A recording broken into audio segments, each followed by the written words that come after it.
Good morning, everybody. Sorry I'm fashionably late.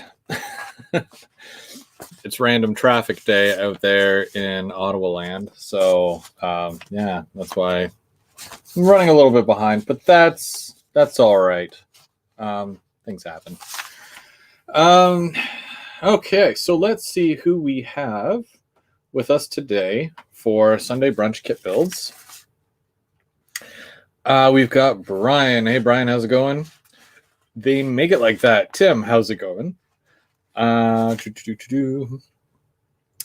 is here.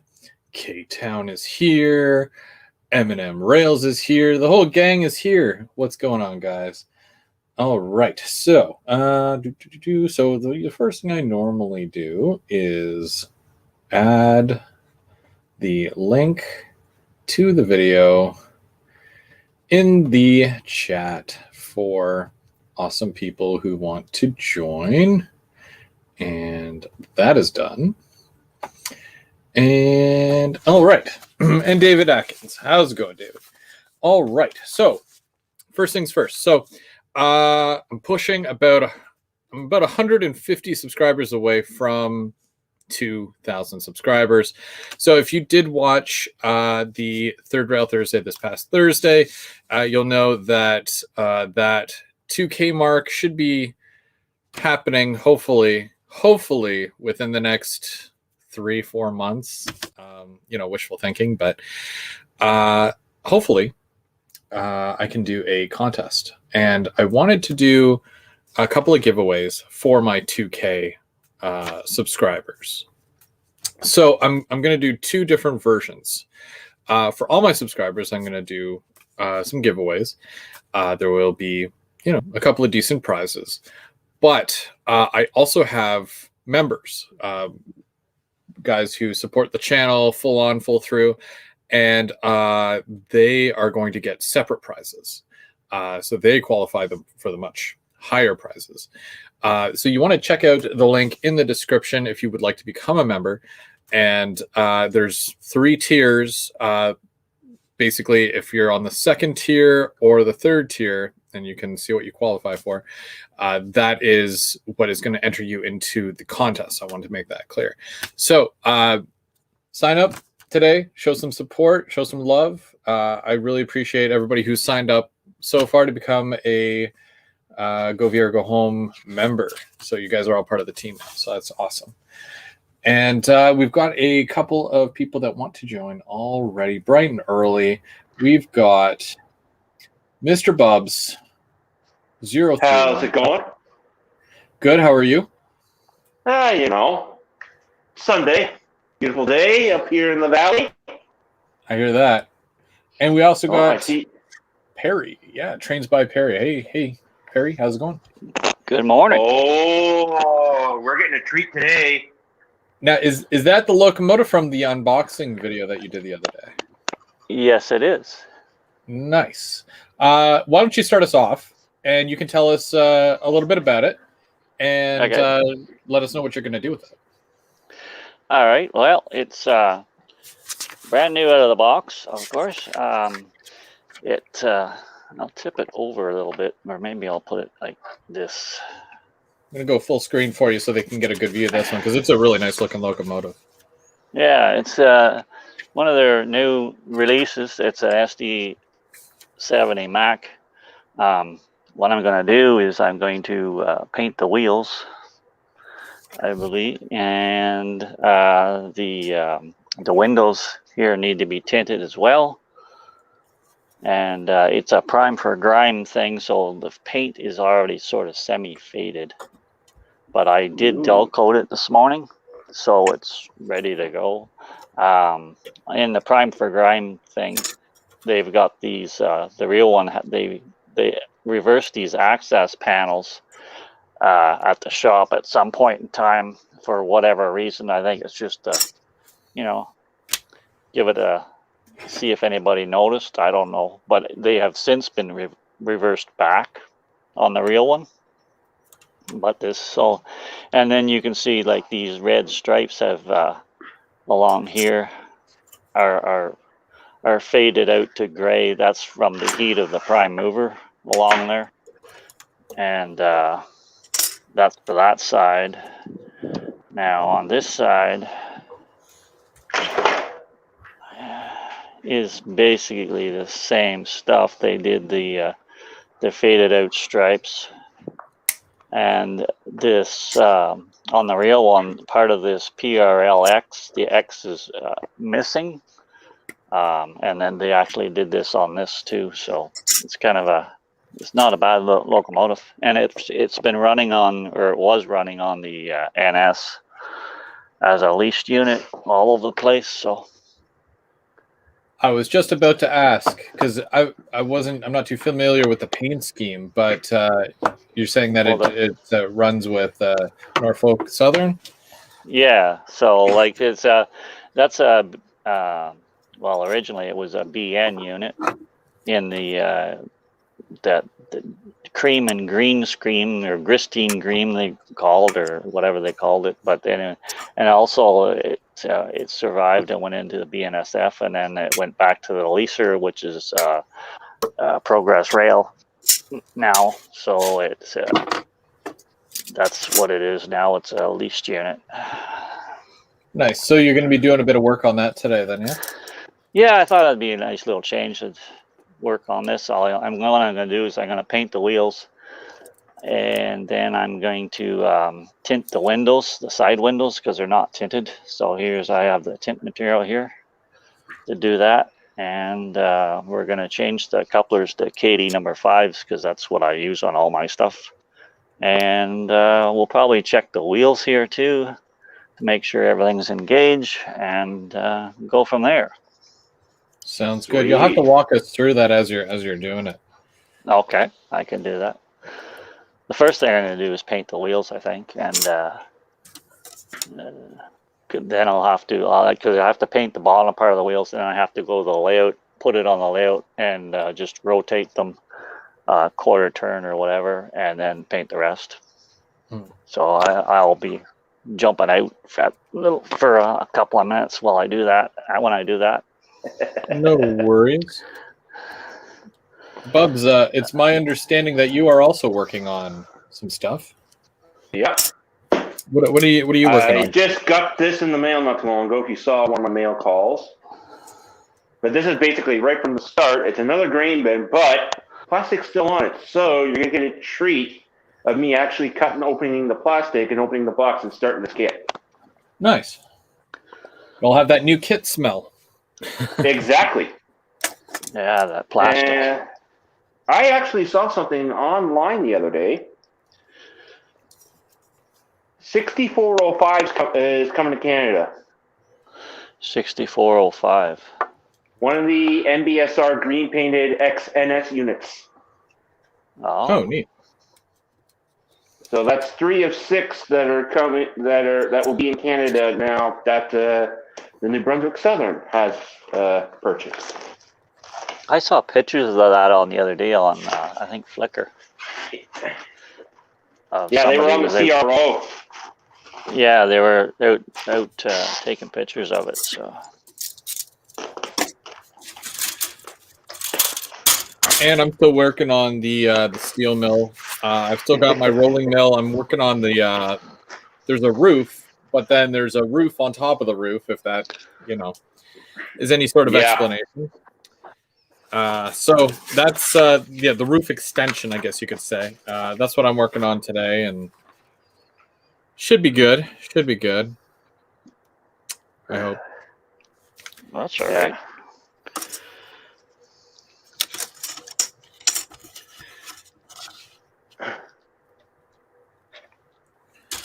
Oh, Mark wants to build a station now, it sounds like.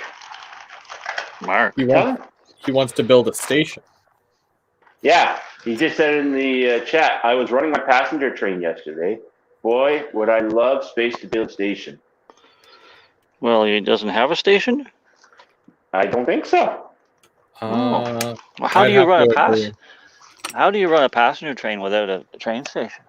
Yeah, Mark, tell us. It just runs round and round and round and round. You can't stop anywhere to let anybody off.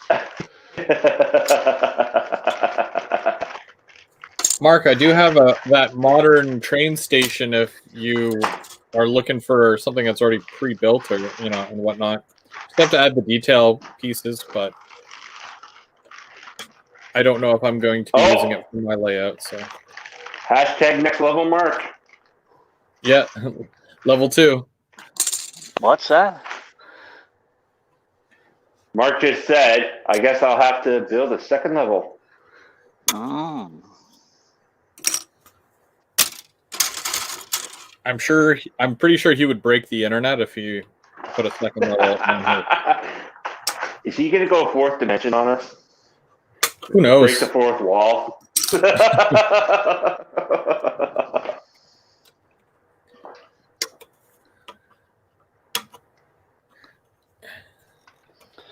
So I'm just painting the wheels here now. Okay.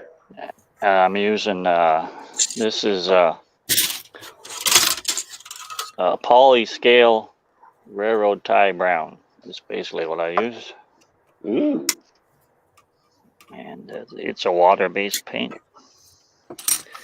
And I just kind of do the wheel face. You try not to get any on the tread itself, because that's not good. So you basically just have to remove the wheel cover on the front. No, I just leave I don't take the wheels off. I just do them. Really? These Macs, they're the way the trucks are. You can see the wheels really well. Like they're 44-inch wheels, so they're fairly big. Ooh. Yeah, that is true. And they, like the trucks are not in the way at all.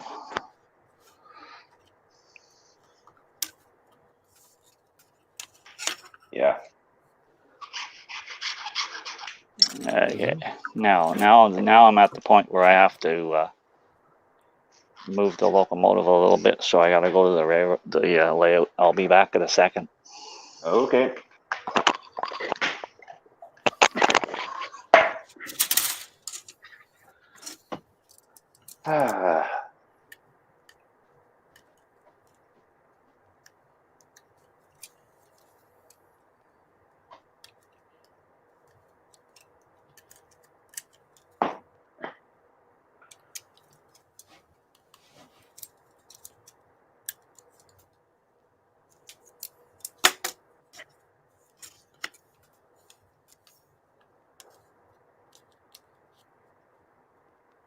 I'm actually itching for Aurora Miniatures SD60F. I am actually now. Oh yeah, you're hooked. Yeah. They look good. Yeah. And I think for locomotive body, to tell you the truth, like complete detail locomotive, they may have one up to Rapido. Well, I mean, either way, like I'm the kind of person that loves to support Canadian companies. Yes. So either way, but like, yeah, it looks really good. But like Rapido doesn't do those like massive locomotives that like Athearn does. So, it's quite. I find them to be more comparable to like an Athearn locomotive opposed to a Rapido. Okay. Now, if you put an Athearn beside that, do you still feel the same way?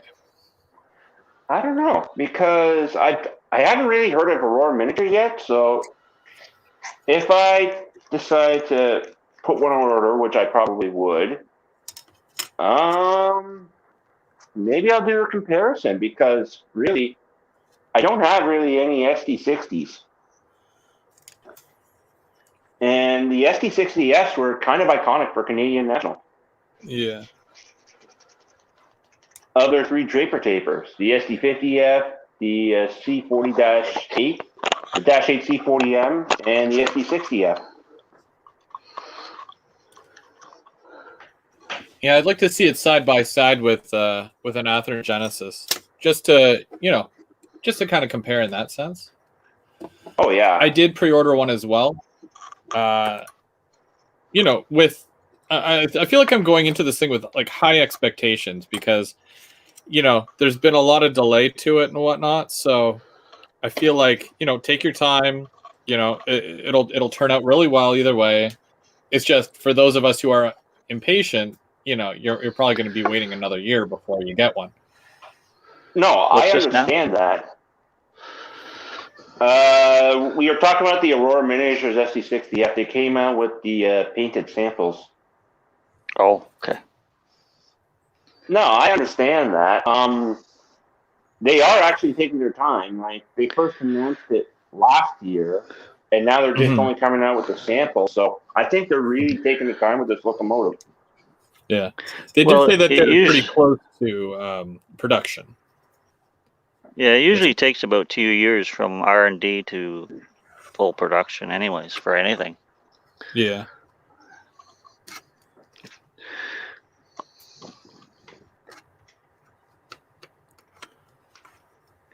Yeah, But who it is knows? exciting, so it's a good looking locomotive, And it's And going at a good price too.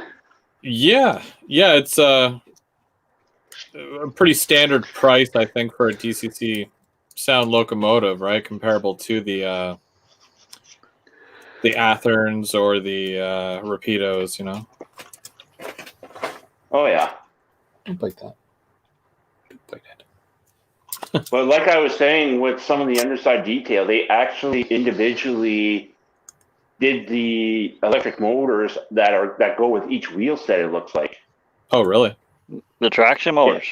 Yeah, if you looked at one of the photos, you actually see the detail to the traction motor underneath the car body, the axle. Well, that's kind of cool. I actually want to see this fan thing they have on board that has working fans. Yeah, that would be different. Proto had something like that, but you had to add your own little motor to it, right? Like a separate. Yeah, and you could actually do that to the Bowsers too. Oh, really? Someone did that. Yeah, someone did that too with the SD40Fs. Huh.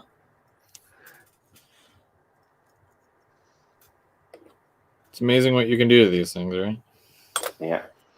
Yeah. The main reason, though, I'm buying one or possibly two is from a childhood memory, like I told you last night.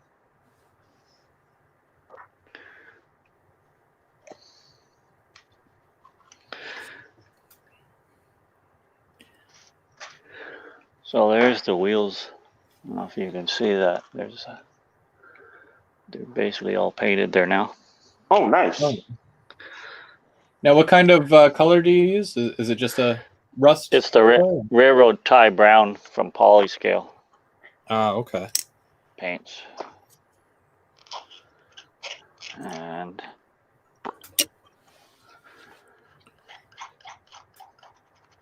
I used to use railroad colors, but they're not existent. This is Polyscale. I'm not even sure if they're in existence. So this is just, this is an old bottle that I have there for this. So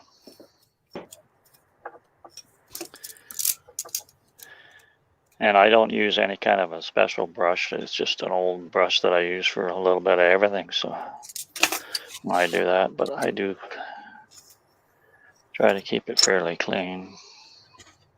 Okay.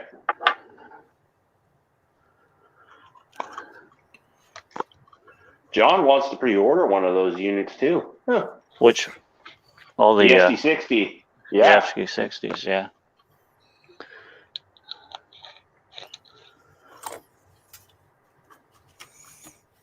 Now the next thing I want to do is tint the windows. So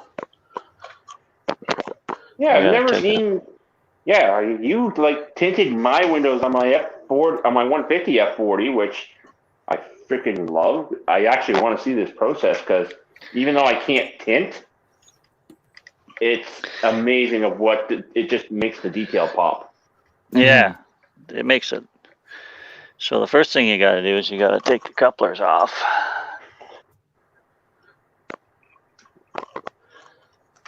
And my tweezers are not here. Hang on. Uh-oh.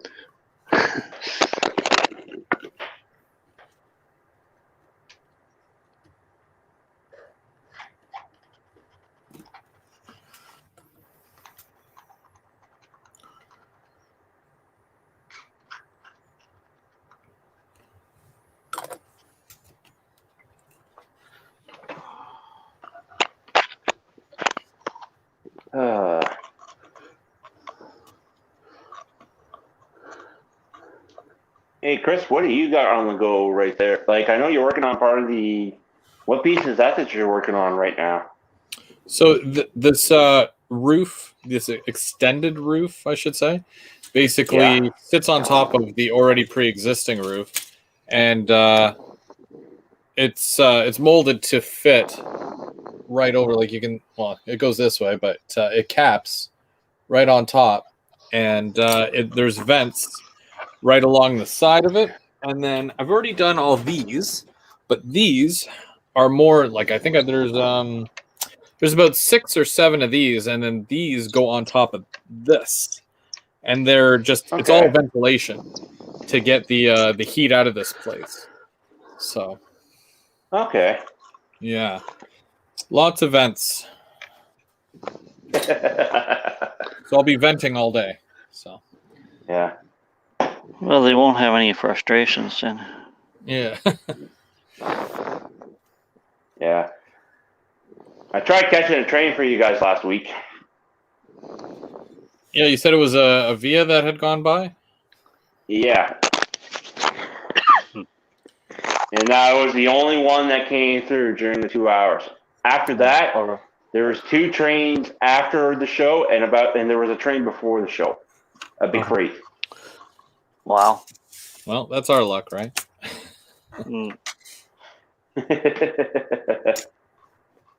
Typical.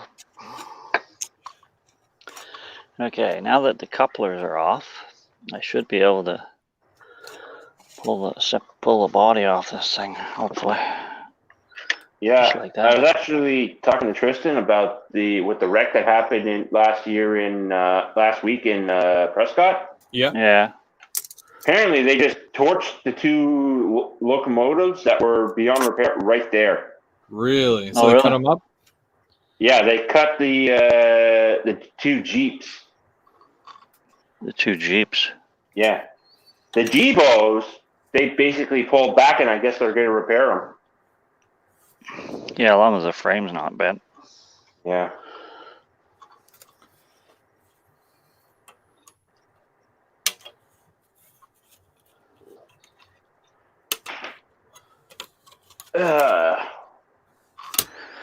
So, 1 row done.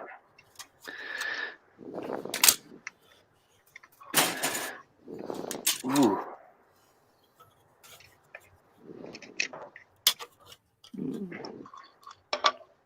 I'm still always scared when a locomotive comes apart, trying to take a locomotive apart to get it underneath to it. Mm-hmm. Why? I don't know. I just am. I think it depends on the manufacturer. Exactly. Yeah, that too. Yeah, there's that. Yeah.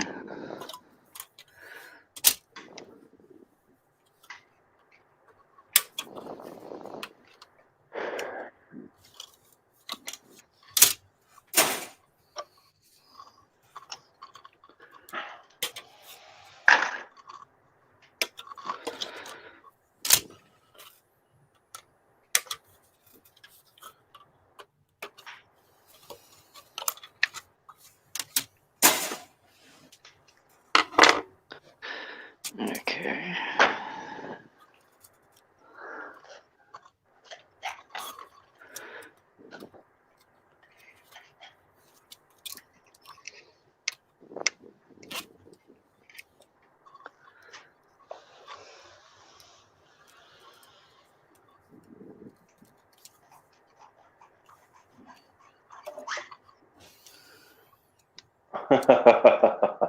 I'm just reading over the chat here.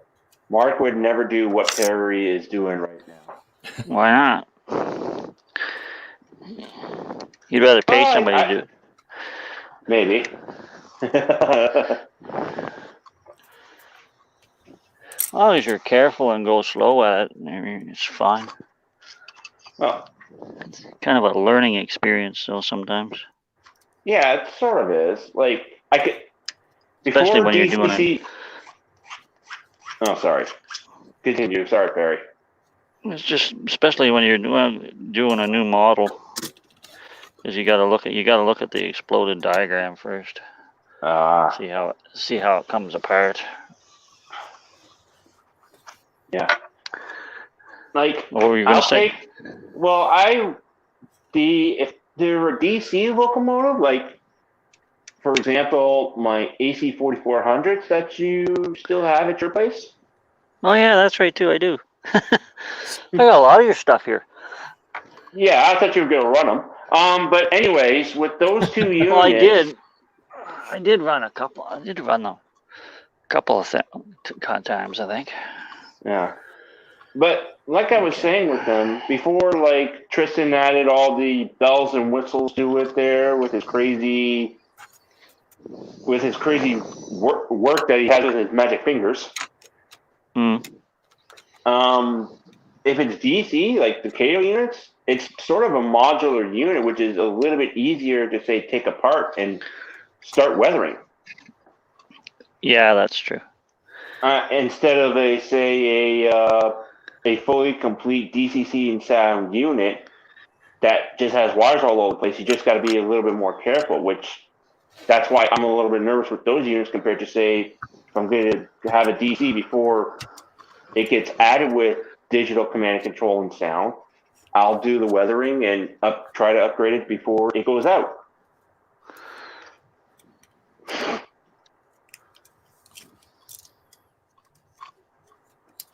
Am I the only one comfortable with stock everything? Well, it sort of is a stock locomotive for me. I just upgrade it to sound is all. That's it. Oh, okay. Mm. No, I mean like, because like obviously like even with what Perry's doing there, right? Tinting the windows and adding like extra detail and whatnot. Like I'm okay with how it looks like coming from the factory, right? Like there's Yeah, but it's just... like with the weathering, like that's a different story, right? Because you want to add that next level of realism, right? But yeah, isn't like tinting the windows something that like manufacturers should look at? Well, usually most of the Athearn stuff is like if it's tinted, they do it, but for these Macs, they don't for some reason. I think it's just because they never did from the originals. Oh, really? So yeah, so I don't know. Oh, I don't think they ever did that with the Aces either. Yeah, the Aces are tinted. Oh, are they? Yes, they are. Oh. I don't think they did that though with the M2s.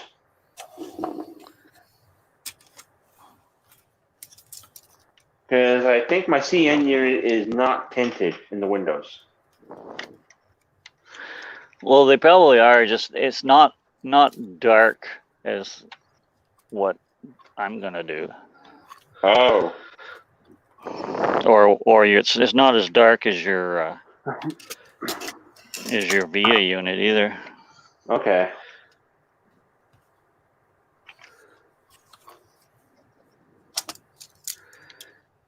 This cab is not coming off really well. Does that cab have a high-mounted light or a nose-mounted light? It's a high mount. Oh boy.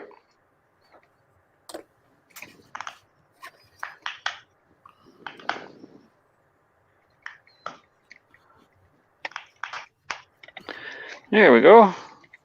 Just like that. Nice. And it took like what, 5-10 minutes?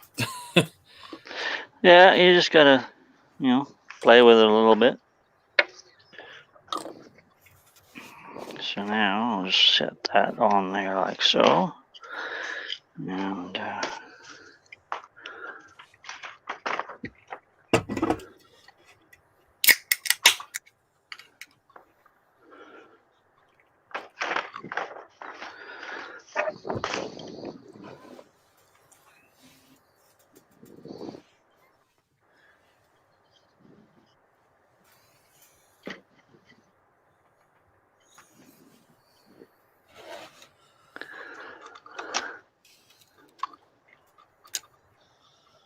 so you guys can see that all right? Oh yeah. I can also Okay. do this. Oh, What's that? speaking of magic fingers, Tal Trains is on. Who's Mr. on? Tal Fingers is on. Yep. He's in the chat.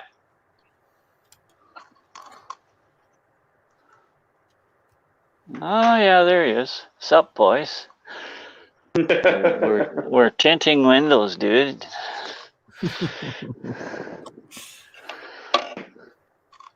So So the whole cab comes right off, eh? yeah, That's neat. although there's wires in there, so you can't take it right totally off. You know, you gotta. Brandon, what is the locomotive that you have with the little magnets that hold the roof down? That's And the then you can FD78. That's the Aces and M2s. The Aces, the M2s, and my 90 Mac H does that. I think that that's is awesome that they actually have that as a feature on there. Oh yeah, like that's how I added the crew to the front of the Mac H. Mm-hmm. well, you could put a crew in this now, if you wanted. Oh yeah.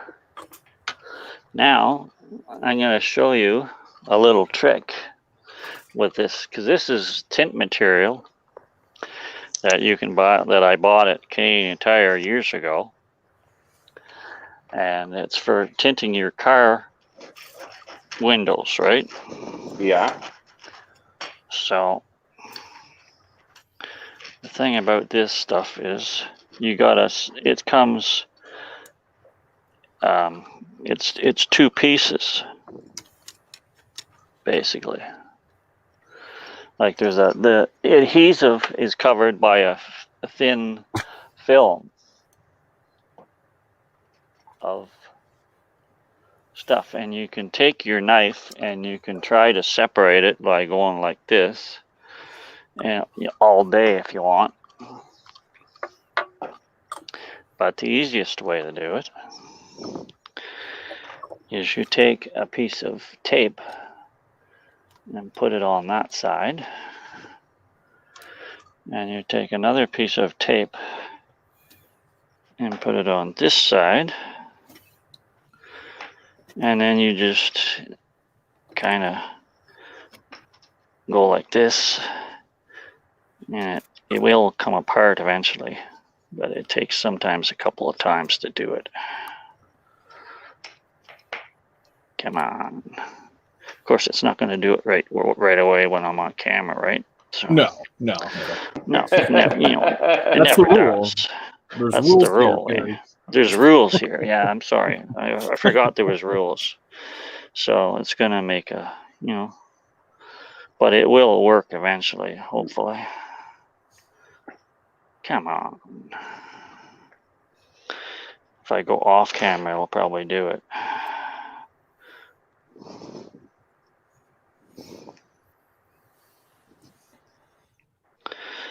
Okay, let's try it this way.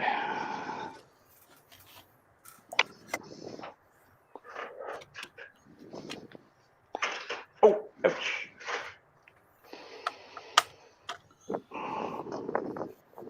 Man, oh man.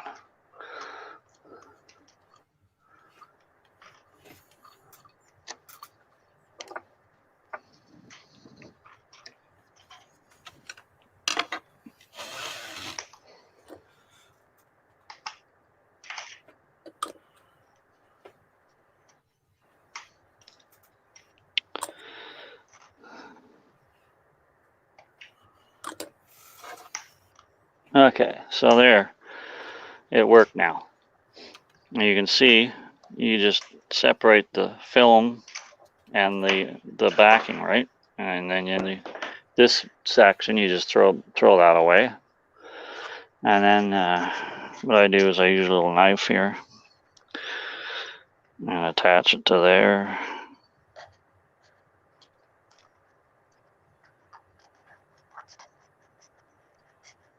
So it's just almost like a tinting film. Like, okay, yeah. How much is it for the tinting film? You said you got it from Canadian Tire?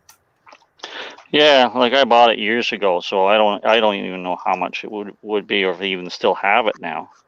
But I think it's like well under. I think it's under $50 for like a little roll of it.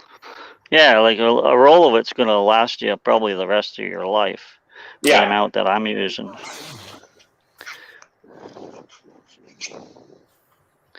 And I just put it on the window.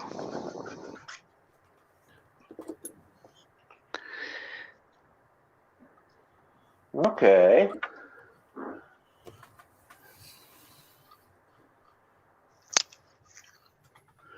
I gotta get some more tape here.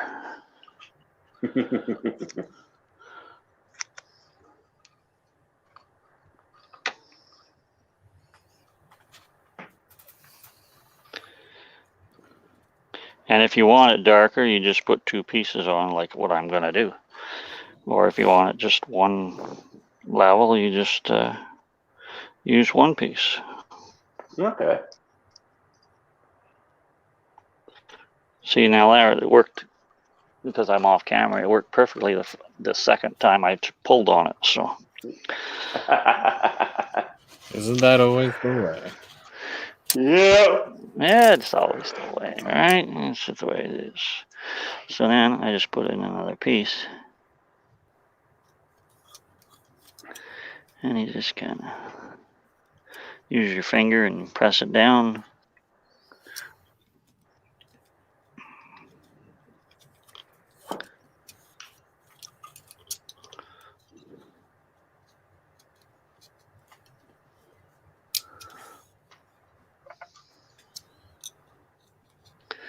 And to do the other side, you just turn the cab over a little bit here. We'll do the other side.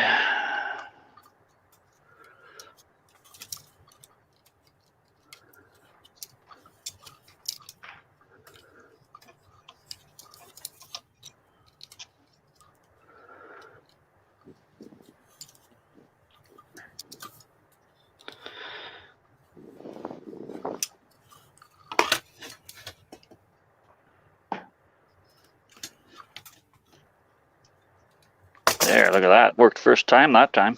Nice. And it was on camera. Nice.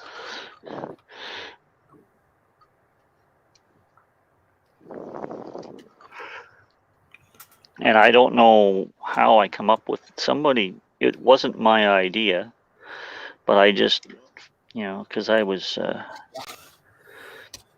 like everybody else, trying to take them apart, do it, and I saw this on a video or somebody video one time. And I thought, well, that's just ingenious, and it works perfectly once you get it going on it. Now you could probably also use that for building kits as well, technically, because yeah, a lot of buildings like offices and whatnot or schools will have windows tinted out so you can't see inside. So it's yeah. yeah.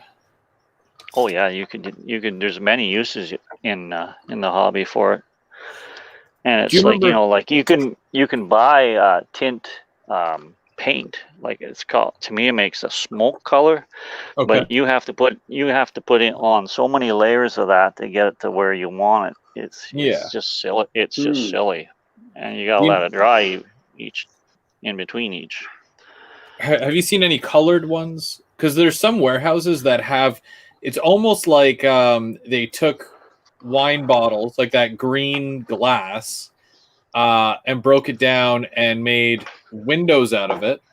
But it comes out to be like a green tint window.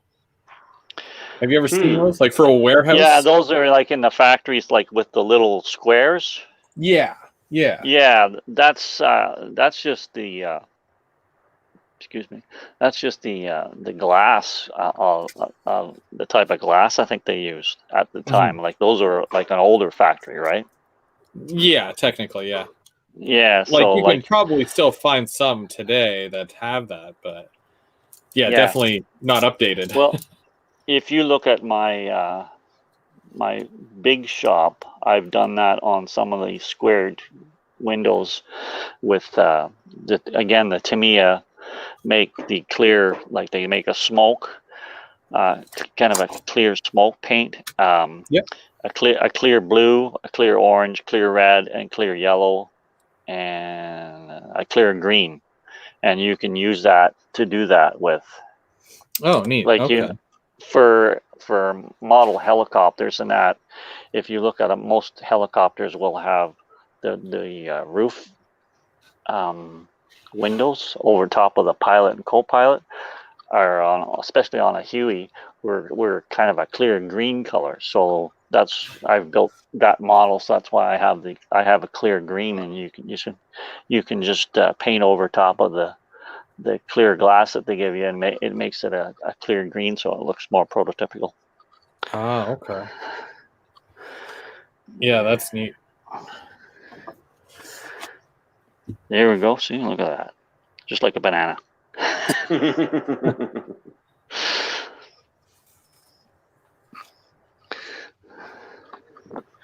Mr. James Galt just got on. Hey, James, how's it going? And so did Highland Husky. How's it going?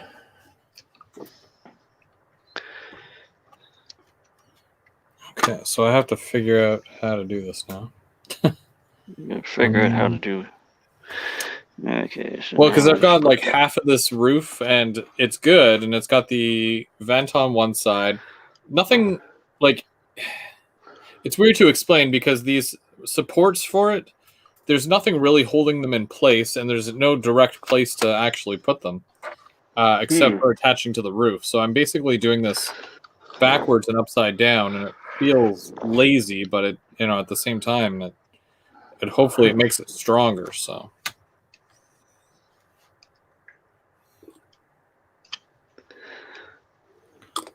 Okay.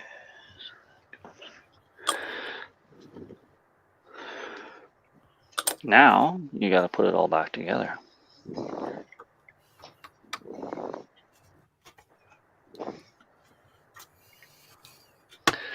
So that's basically, turn it this way, and you can see the tinted windows.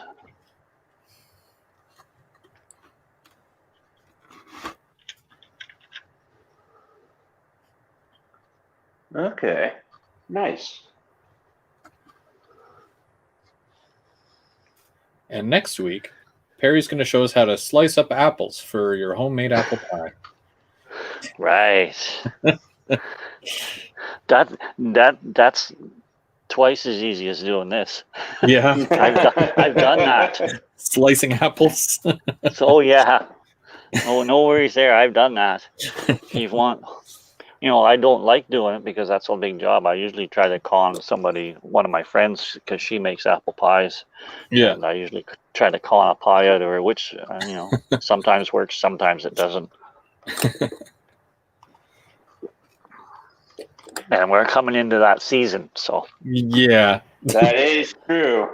Well, basically, I guess we're there, but. Yeah, true.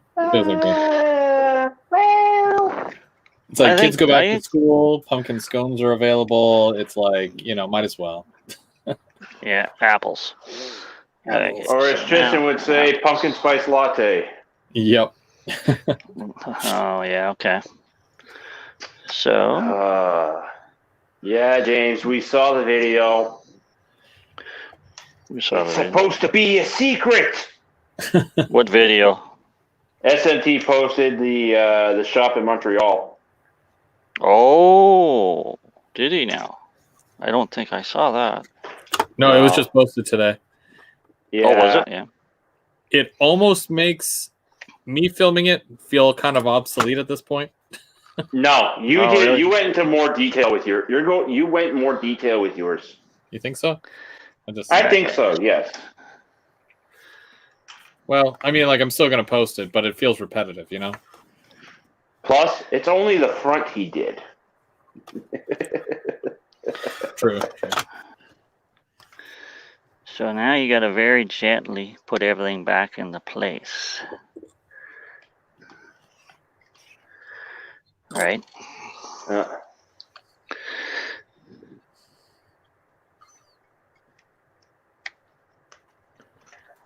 Well, at least the secret is that he didn't say where to get to it. It's a little bit hard to even try and get to the place still. Well, all you gotta So do is I guess Google that it. means I should remove the full address from the the video. I don't think he did the address on the video. He just showed. No, I was saying, should I remove the address? Oh, because it is a classified area. Is it? No. No. Excuses. Mark says he's What's selling Mark maps for doing? $25. 25. Of course, he wants to make money on the deal, right? Yeah, so that he can buy. Yeah, so that he can actually go in and buy stuff there. Oh, yeah, okay. He's That's a good actually idea, selling actually. to the right crowd, because if you try to sell, like, youth of today a map, they're like, what is this yeah. They wouldn't know how to work it. thing? So Let alone, does that you know. mean, well, instead of a map, what about an app? Model train shop locator. Ooh. Ooh. Technically, they've got those at the back of model railroader magazines, but they don't have a lot. There's, it's mostly U.S., but Yeah. Okay, so now you got to make sure all your wires are in here too once you're putting this back in, because you don't want to pinch anything. But yeah, I'd say if someone made an app and actually go forth and actually look at every single shop from local brick and hobby to major, I'm pretty sure if you could get something from that. Yeah, $20. So there we go. Yeah.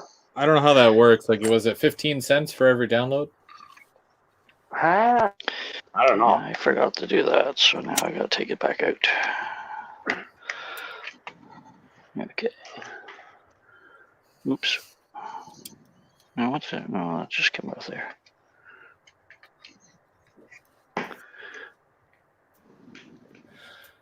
IGR FBS. Hi from Sweden. What time is it Sweden? over there in Sweden right now? It's pushing lunchtime here in Canada, so it must be. I'm gonna assume it's pretty close to midnight there. Other side of the world, right? No, 6-hour time zone. Is it 6 hours? I think it's a 6 to 7 hour time zone difference. Oh, is that all? I believe so. Oh, wow. Now, I did have this back in, but I forgot one little piece, so I'll just put that in there. Because when I was on road, when I was in Poland or Ukraine, it was about 7 to 8 hours difference from home here. Yeah. Oh, well, you were in England. You were in England too. Yeah, that was 6 hours. Yeah. It's pushing 6 o'clock p.m. there. 6 Oh, okay. So I wasn't off that much. Yeah, that's not bad. Close. Oh, John is in Croatia. Oh, neat. Croatia. Now, where's Croatia? Other side of the world. Yeah, I know that, but It's across the pond. yeah, but whereabouts would that be? Like I've heard of Croatia, but I never actually looked it up. I guess I'll have to look it up. Like you hear about all these places, and you just think, Mark is asking if we went to the back of the store, like the back room. I didn't go in there, but I kind of peeked my head in, and yeah, it just reminds me of moving day. Because it's like yeah, me and Tristan have been in the back room searching. Oh yeah. Yes, this was a couple of years ago though. Yeah. Okay, now we'll do this again. Bubs, are we still going this fall or what?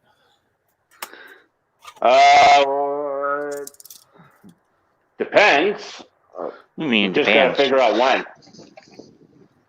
Got to figure out when, because work is just starting to get busy again for me.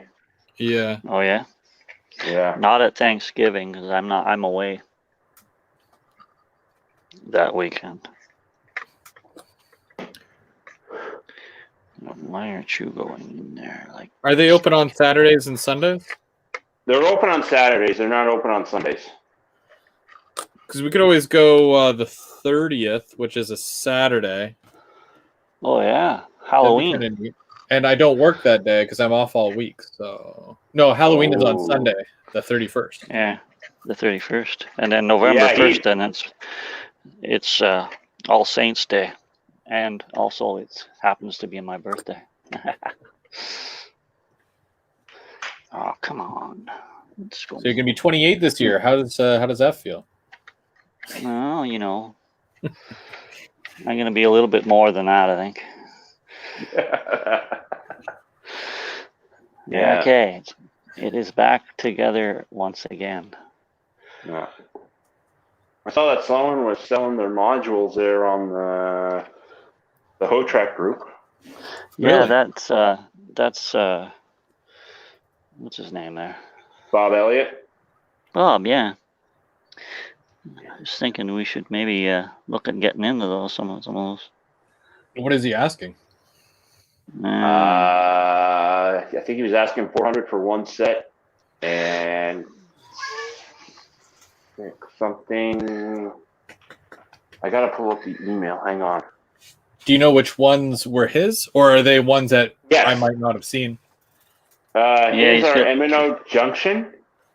Yeah, which is the big junction. The big And jump. he owns Orleans and Connaught. Oh, he owns those now? Yeah, he's always owned those, but he's putting those up for sale. Well, no, they were originally from another guy there that built them. Yeah, and then he bought them off him. Hang on, I'm pulling up the email as we speak.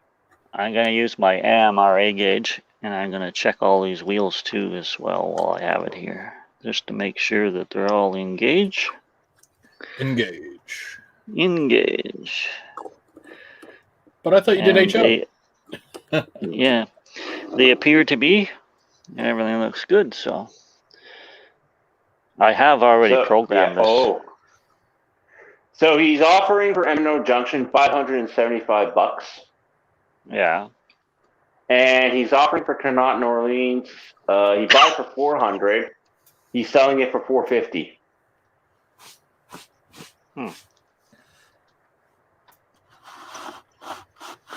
Is it a good investment? Well, it depends if you're going to have a module or not. Yeah.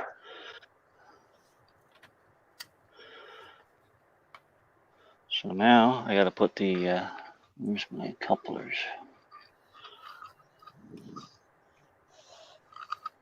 I got to replace these Athearn couplers with KDs. But that's what I liked about Orleans and Connaught. It went from NMRA double track to single Fremo. It's not NMRA double track. It's Hotrack standard double track. Sorry, Hotrack standard double track to Fremo. Yeah, well, that will do with the conversion modules, right? Yeah. So, like, the club will probably have to eventually come up and buy them or something because we need those. Yeah. If nobody steps up and buys them. Yeah. What's a great starting point? Do they need any work? I don't think so, no. Not really. They're completely scenic. Well, Oh, wow. M&O might not be, but it's probably just basic scenery on M&O, the junction, because it's like a M&O junction is like a Y. You can run through it or you can turn left or right off each end. Oh, neat. So it could actually use what Paul did there with the three bridges. The other 3 bridges, yeah, he put in controlled switch machines for everything, and it's all so you can do it off your phone or the throttle. Yeah. Yeah. You can turn all the switches. That's neat. or the turnouts or whatever you want to call them.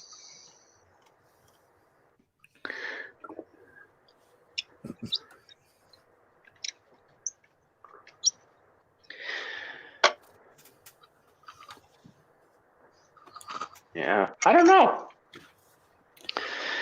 You don't know? Yeah, I don't know if. I do think the club should get them. They should. Well, they're kind of pinnacle to the operation. They are. Speaking of club and layouts and bubs, you know your modules that you're working on right now? Which one? Because I'm still sort of working on Algonquin too. Yeah, the Algonquin with that big curve to it, and Yeah. or curve or snake tracking, I guess. Yeah. You want to call it. Yeah. I took a little bit of inspiration from your module because I'm a big fan of your work, and I'm applying a very similar method of it to my top level. I haven't built that part yet, but I want to let you know specifically that was some inspiration right there. So, oh, thank you. So when you see it, you'll be like, "That looks terribly familiar." Mine looks better, but oh. Yeah. Oh, okay. No, that's no problem, man. That's awesome. Thanks. yeah.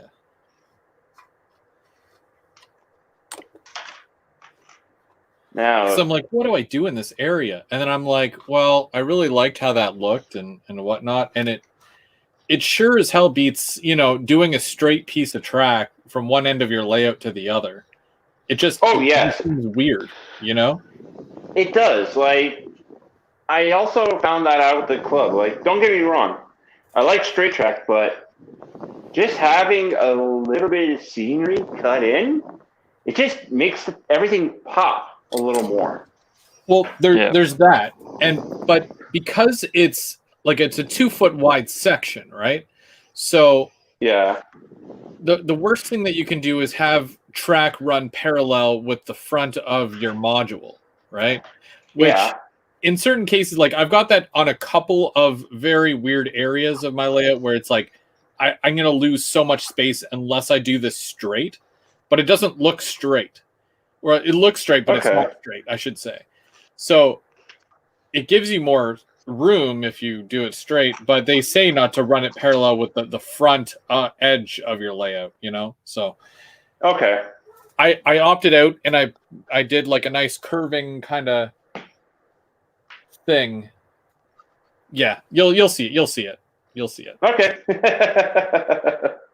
And Shaveco is with us today.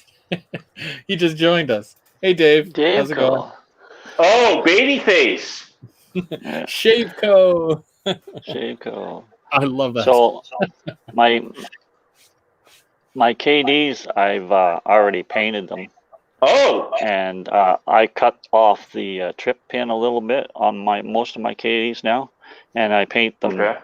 Paint the trip pin black, and then I put a little bit of a silver on the tip just to make it look like it's an air hose. Oh, nice. Yeah. Are those air hoses actually rubbered like they announced before? I believe so. Oh, okay. Yeah, I think so. They kind of move around a bit, so I believe they are rubber.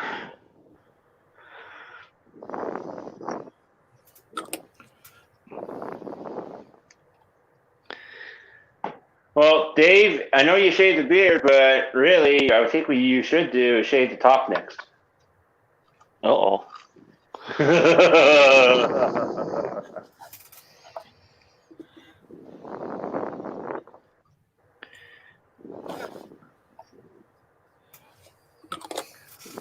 Got to see what he says from that.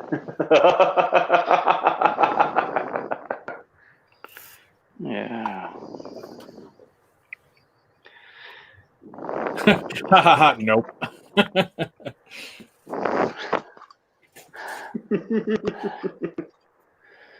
And that's a Dave answer right there. Yeah.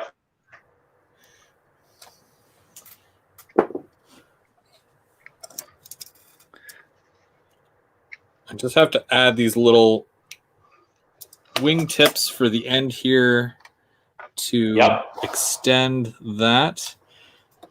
And then this little roof section here is ready for paint. I've got a lot of little pieces right now that are ready for paint, but I'm still, still doing stuff. So I'll probably get all my painting done this week. And then on the next live, which will be next Sunday, obviously, I will assemble all the interior pieces and get this roof on and basically just finish the whole thing off. Okay. Which is what I'm hoping, but will it actually happen? Tune in to find out.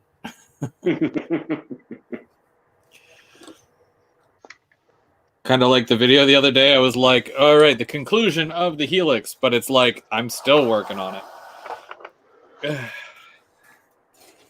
Yeah. I should actually also paint this guy a little bit more. I may do that for the next live show if I don't finish this grain bin today. Give it some actual paint job and add some stuff to it. Already got the gas line that I just got to add to it as well. So.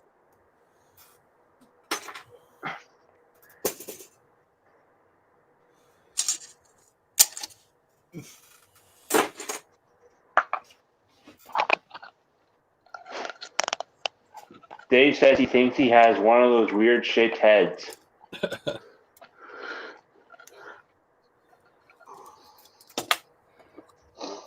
He thinks he has. Yeah. He doesn't know. There's only one way to find out. Right. I definitely got to go get a haircut and actually get a pick down there for work and all and clean it up. Yeah, I'm due to almost again. Mine's not as short as yours. So.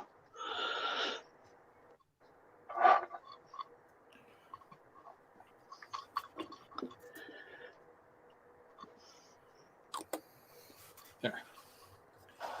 Okay. Nice. Bobs, I knew you'd say that. Laugh out loud.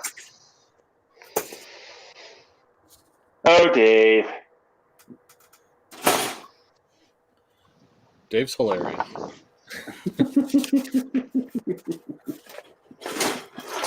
Okay, so now I'm not going to put these vents on right now, but I'm just going to place them along here just to kind of show you. Because it's kind of neat, right? So Yeah, they just sit on there.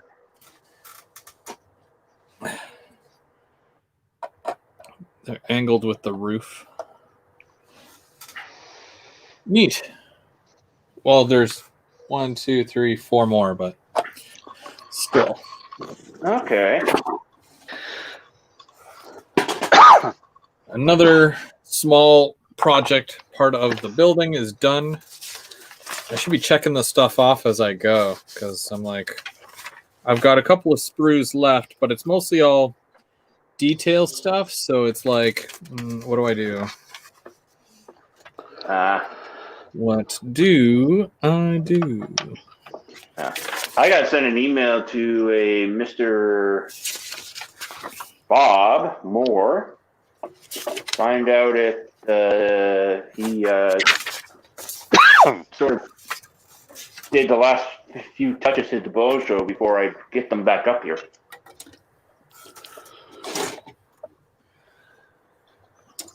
I think he was just getting some wire down, and then it would be ready for track.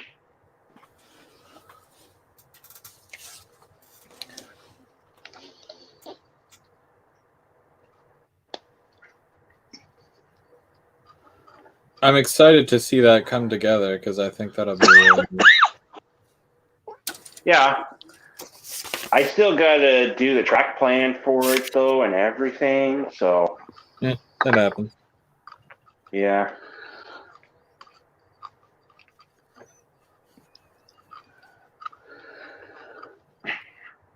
What is this sorcery? I have no idea what these are supposed to be. Okay, it's weird. So, whatever.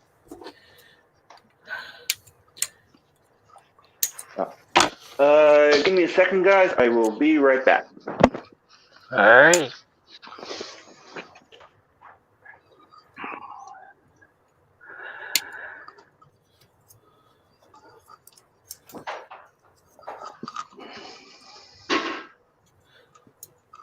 So besides the fact that that runs with NS, was there another particular reason why you picked that locomotive just to randomly get?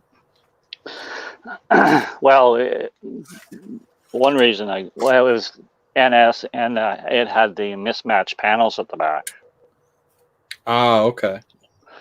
too as well. That was another reason why I got that.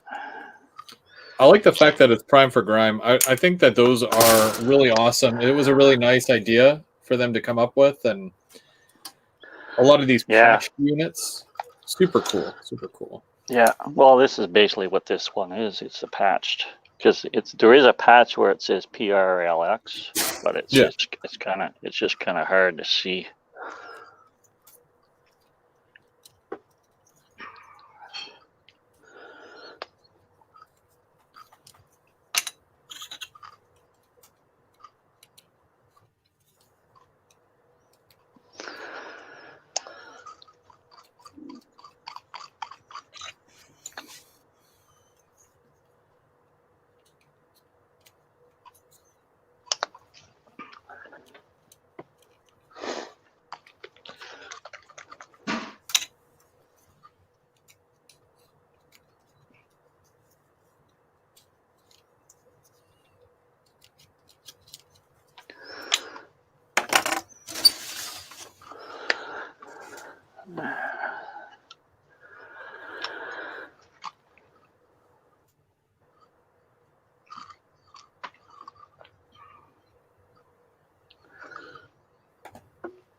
So I thought I'd just weather some of the trucks a little bit here.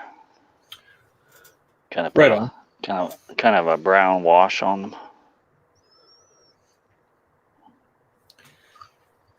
While I'm here. Will you be adding like more grime or anything like that? Oh yeah.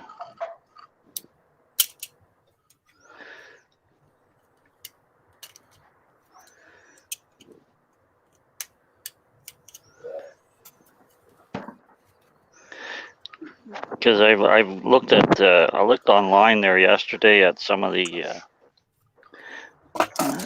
pictures of it, and it's not overly dirty, the locomotive. There's it's got some spots on it, but yeah. I am back.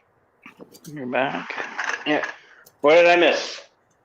Not much. We're just weathering some trucks here. Oh. Dave's leaving. He's going to do chores. He's leaving. He's going to do chores. What chores do you have on a Sunday? It's supposed to be a day of rest. Exactly. After church. It is after church, too. It is, yes.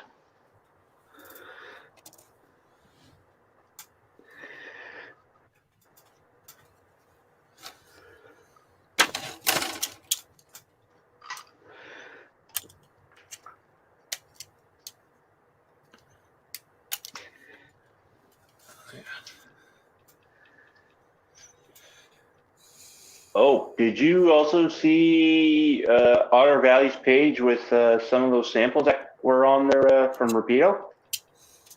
Yeah, most of those have already been shown, though, at one point or another. Keeping in mind, I've got Instagram, so whenever they post something, I usually see it. Ah. So it's like you take a combination of all the products that are either in the works that are going to be showing up this month and things that they've recently announced. And then you just put them all on one table. It looks like a lot, but it's like... It's not. It really isn't. There's some nice stuff, though, right? But Yeah. No, I am intrigued, though, about the RS18U. I am. yeah, you pre-ordered, what, a couple of those or Just one right now. just one? Oh, okay. Yeah. I ordered a Ottawa Central unit. Okay, right on. I may get another one, though, but the Otter Valley exclusive one. Yeah, because weren't those X Ottawa Valley? Yes, they were ex-Ottawa Centrals. Or Ottawa Central, yeah.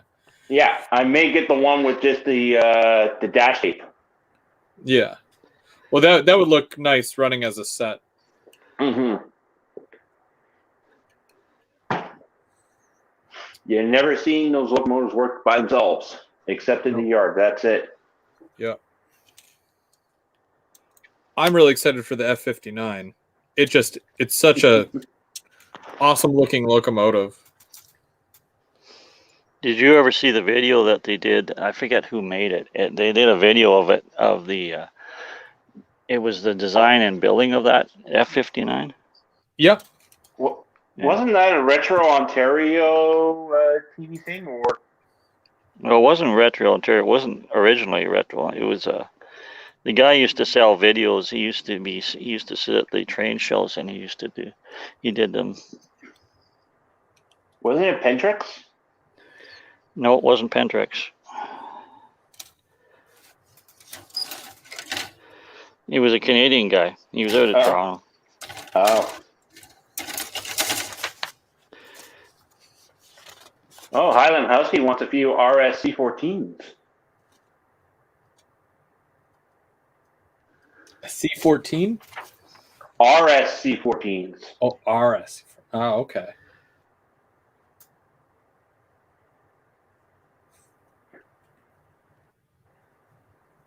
They mostly ran in PEI.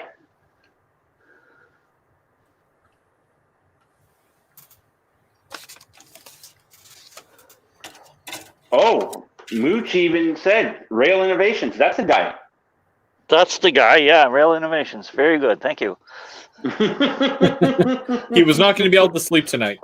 No, I was going to have to go look that up. I have the video here. Like it wouldn't be hard to look up because I have the video. But it's quite neat. Doesn't show a lot inside, but then it shows the design, and they had different cabs that they picked from. They picked that cab, and then they showed building it, like,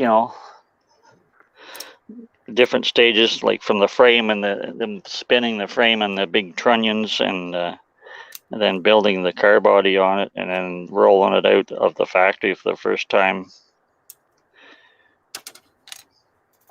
All in London, Ontario. All in London, Ontario, yes.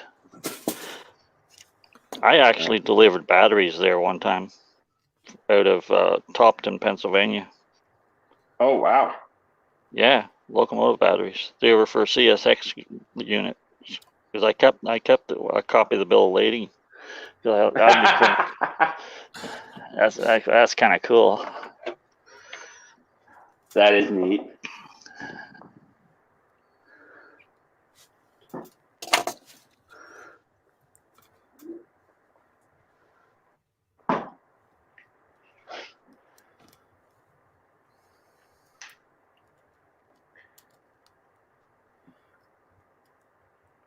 I'm actually wondering, will anyone build that electric locomotive that just ran in BC? The Tumbler Ridge model. The what electrical? You mean the BCI? Yeah, the one that, London made 6 of those things, and apparently they were the most powerful locomotives in Canada at the time. Well, they made it in brass. Oh, yeah. I don't think they'll ever do a plastic model unless you of it.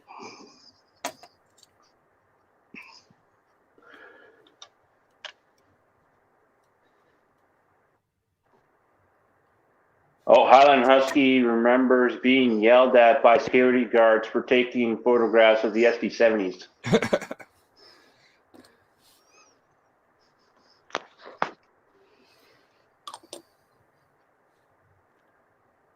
Which is, that's,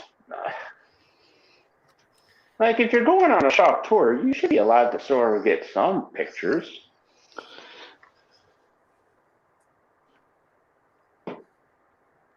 I like to get a shop tour of the new Go Transit garage there in Whitby. Yeah, that'd be Oh. neat.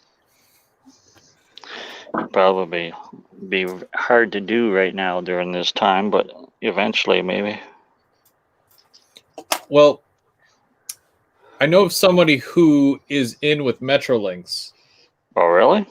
So, I mean, I might have slightly mentioned it before that I would have loved to see that, but I never followed up.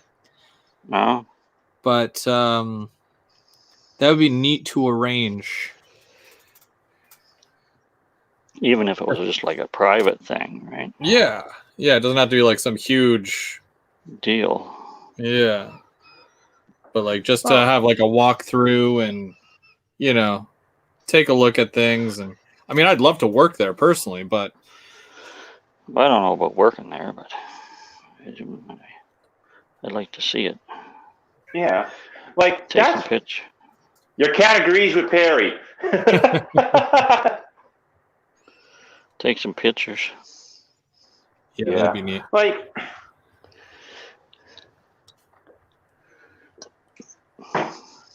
Like, get the community back involved again and actually take them on tours and show them and everything.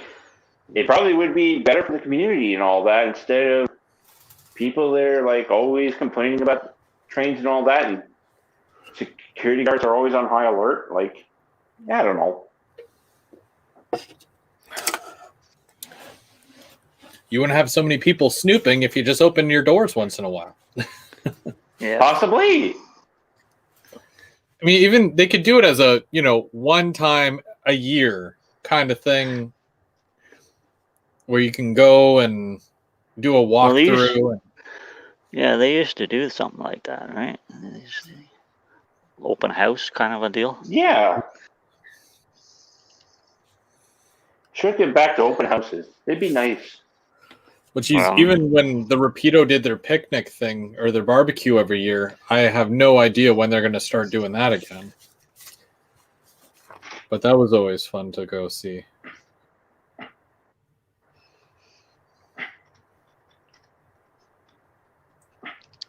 Well, we'll see what happens. Oh, it'll come back eventually. It's just going to take a little bit of time, that's all. Oh, yeah, it is. Little by little. Day by day. Time? Who has that? I don't know. Some of us, apparently. Guys that have, you know, YouTube videos and sit there on Sunday mornings and building stuff. The fools. The fools, yeah. Like CN safety days, yes. Yeah, they have that little train there that they go to that. Well, I remember seeing videos of them doing that with actual locomotives, like people riding the train in the locomotives on a certain point of track and then come back. Oh, I know what I wanted to ask, Chris. How's your Helix coming? Oh, it's neat. I have literally one loop left to make. Oh, really? So Because I saw your quick 8-second video there yesterday. Yeah. Yeah, the level that I just worked on since my live on Thursday, because on Thursday night I was working on the Helix for like 2 hours. I did some more work yesterday, and yeah, my only problem right now is that I have about 14 pieces of flex track left, and I'm going to need another 15 or 16 slices in order to finish my actual mainline loop for the whole layout. So I'm stuck. So I'm going to get as much done as I can, and then I'll just have to get some flex at some point. But very close, very close. I can maybe near the end there. I'll grab the camera and I'll show you how far I am, Okay. just to get visual a visual of it.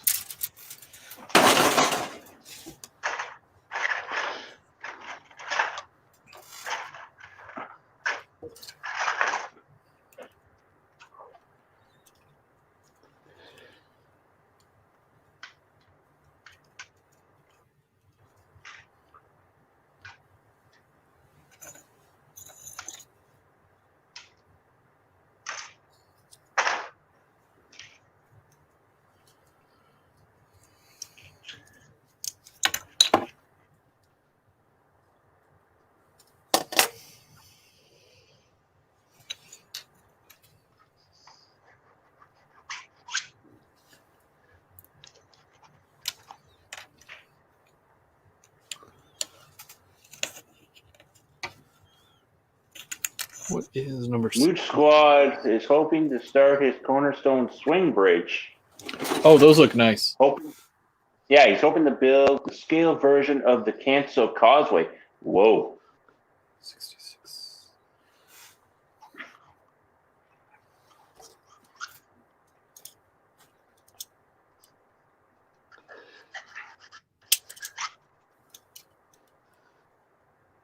That's a big causeway, actually, too.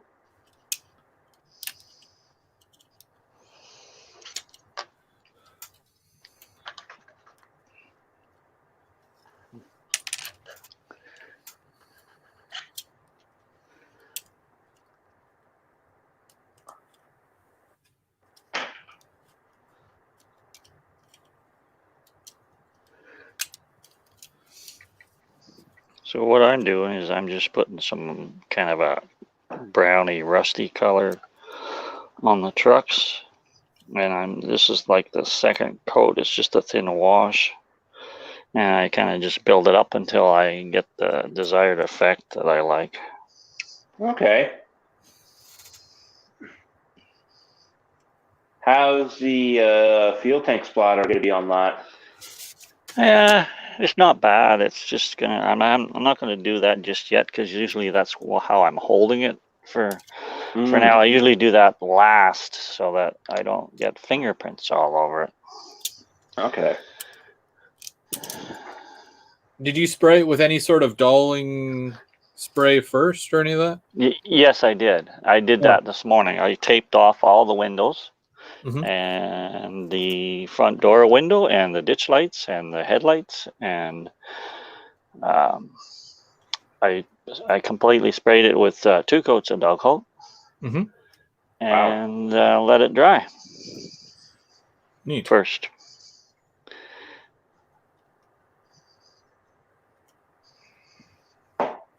Neat.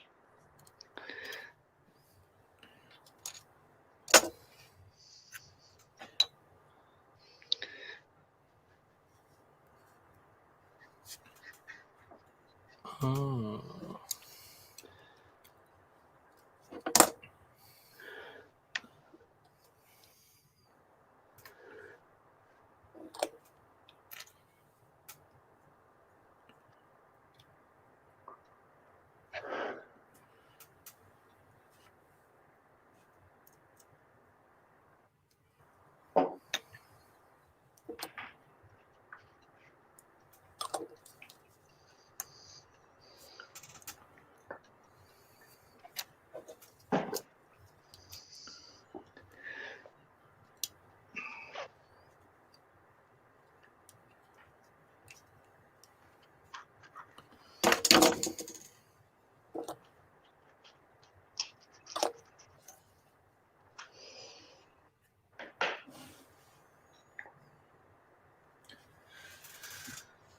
So I found a really nice picture online of a bridge in my pronunciation is going to be terrible. It's Kappa something, Kappa Sung Casing? something. Campus casing? I believe so. Up in northern Ontario? Yeah, Yeah, Kappa casing. I'm just gonna kind of show you because well, here we go. Yeah, I'm just gonna open it up. I wonder, can I share it to? That I don't know. I don't know. You're the guy with the program, not me. Yeah. What I will do is I will open the picture and then I will do a share screen, and then Ooh, highly technical. I know, right? Isn't technology awesome? It is. Okay, so share screen.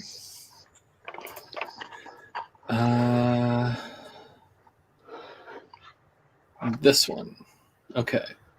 So this is the picture that I found here.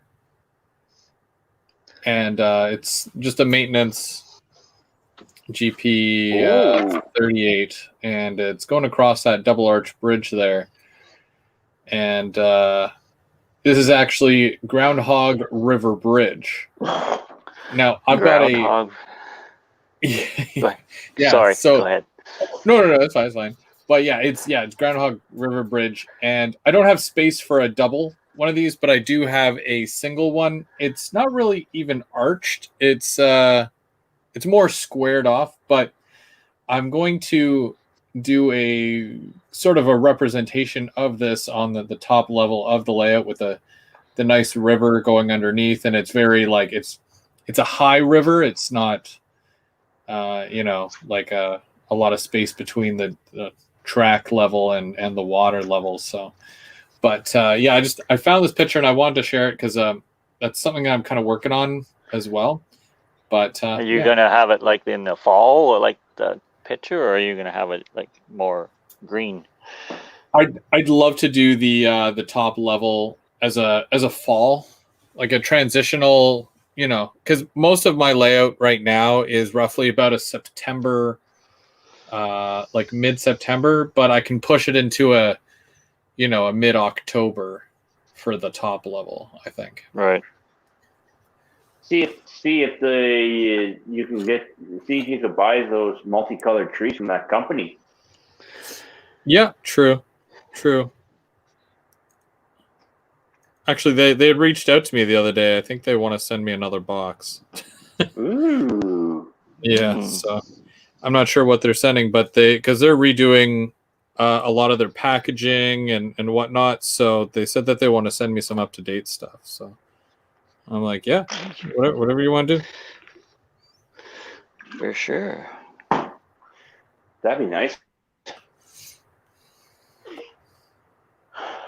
Hopefully, we're also running next. I hope we get to run next month. I want to run my trains next month. Sadly. Well, Dave is supposed to be coming over on, and let me check my calendar here. I want to say the 18th. That's next Saturday. Yeah. And he's supposed to come help do some stuff, whatever I put him to work doing, really. I think he'll do some wiring for my my yard on the bottom level, but he's also going to bring his TMX cleaning car and some power to push it up and around. And we're going to clean my main line really well. I got speaking of coming over, I booked the 11th off. Good. I got confirmation that I have it off, so that's great. Nice. Okay, so yeah, so that's just so you know. Nope. Is that next month? No, that's November. November. Okay. As long as one of us knows when it is. Yeah.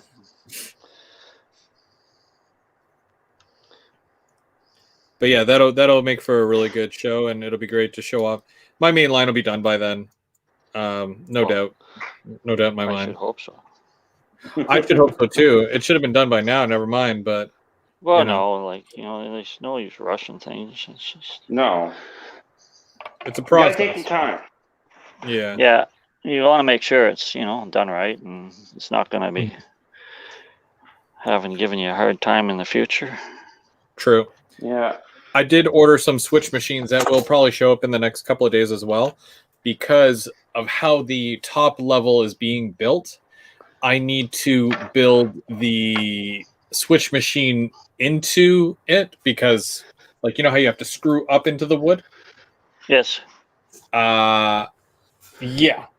I have to basically put it in and then put that wood down because I can't get up in underneath it to actually screw it into place. So Now, yeah, I'm going to ask this question because, if you have a problem, are you going to be able to get at them after?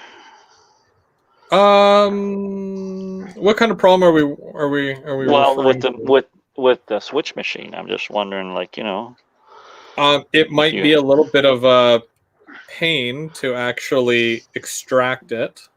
Okay, so I was just wondering if you went through that thought process or. Well, there was a couple other ones that I had to deal with in the same kind of scenario where it's a really difficult area under the layout to kind of fit a Switch machine, and I had to switch one out, and I managed to do it, and it's even better now than what it was before, but nice. it was a pain in the ass. So okay, there's that. I just thought I'd ask the question, right? You're jinxing me, Perry, and I don't like it. I'm sorry, man. I'd rather you think about this now as opposed to after and think, oh, I should have done that. Yeah, no, it's just the way that where it's located and how supports and all that, and it's I know. I designed it to work, not be functional. Right. I got one or the other going for me. There's that. Yeah. But I feel confident that I won't have issues. Okay. Is that I can say that. So, and if I have issues, well then, cross that bridge when I get to it. But right. Hopefully not. Hopefully, yeah, it'll be fine. Oh yeah.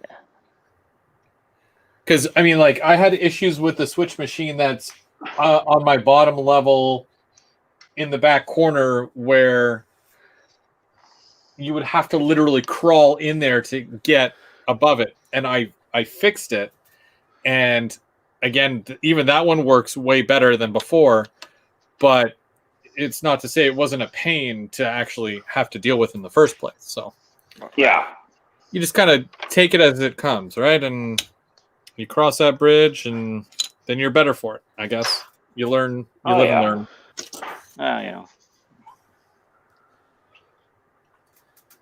Oh, I forget what I was going to say now. Sorry. Oh, wait, yeah. Chris, you remember how you were talking about? With the LRC and all that, the locomotive?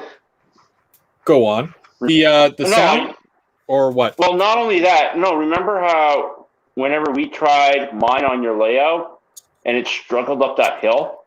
Yes. With just 3 cars? That's why I bought the second LRC. Oh. Just in case. Just to go up that hill? Just to go up that hill. Well, not only that, and no, not only that, but it's also the helix there too. I think the Rapido ones were only designed to run 3 cars. Well,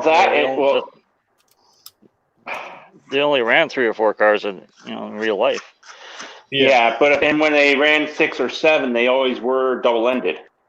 Yeah.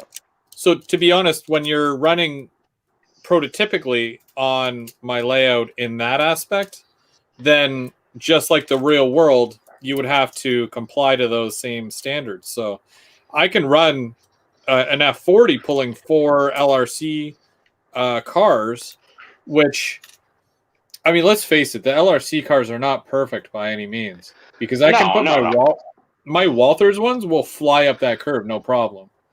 Yeah.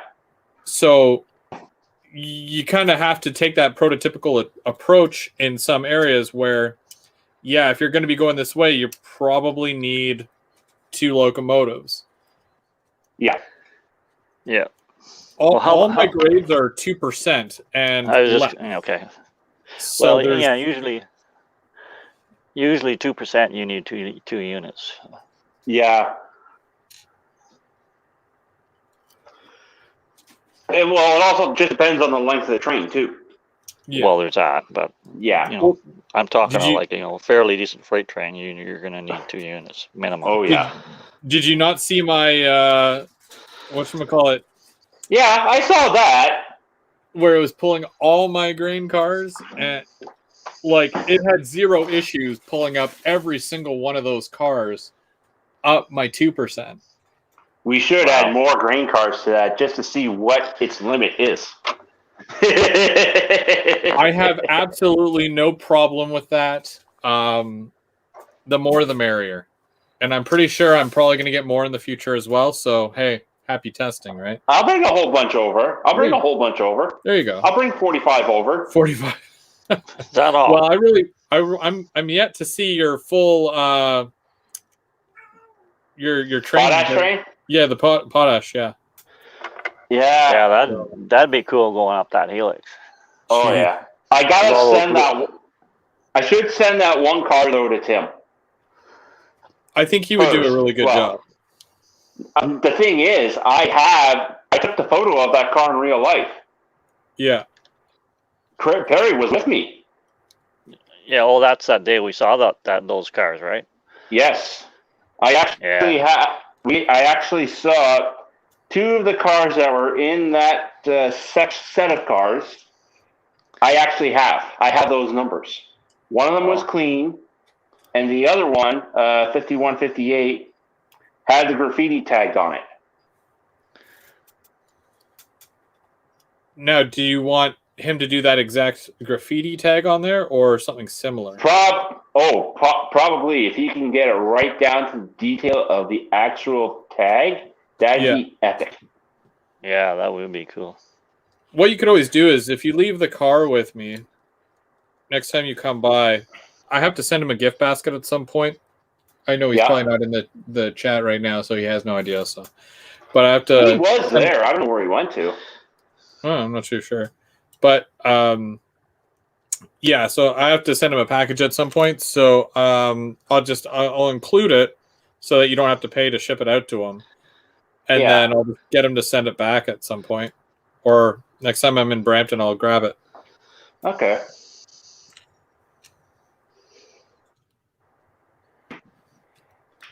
Because I think this would probably be by far one of the most expensive cars he would work on too.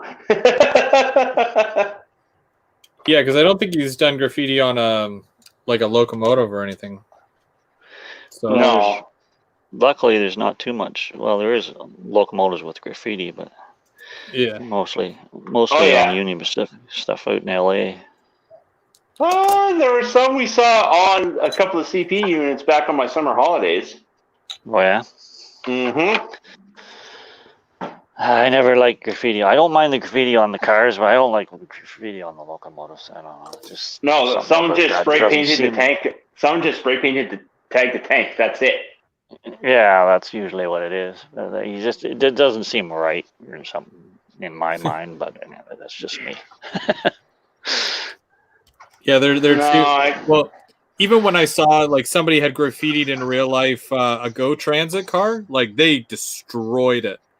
I was offended. Oh no! Yeah, it's just a bi-level. Like, who cares? But like, it was like they're so clean and shiny and white and green and awesome, and then someone just dumped all over it. And oh, really? Yeah. Just ruins it for the rest of us, Yeah, like when someone did that to Edmonton when it was getting pulled back, like, come on, people, be nice. Yeah. Well, they don't know that. They just their mind it's a canvas, right? Yeah. So I know. that's what's going through their head.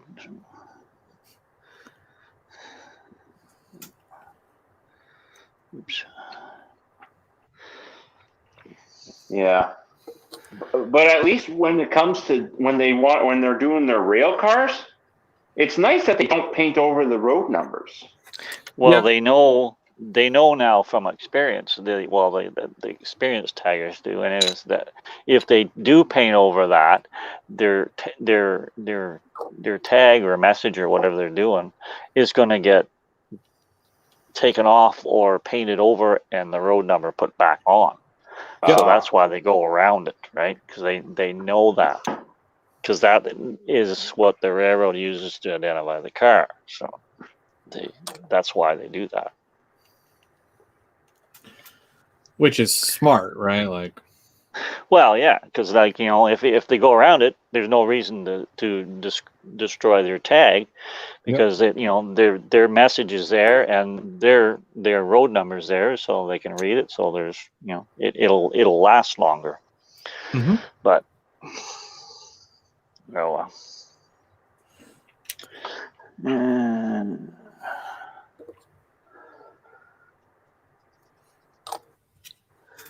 Yeah, because I actually have the photo of the car I want to do. I just don't know if I could show it to you guys on this.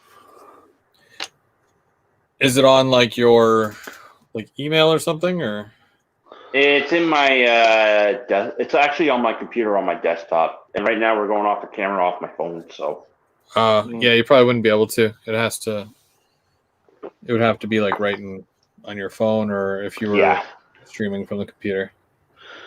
Oh yeah.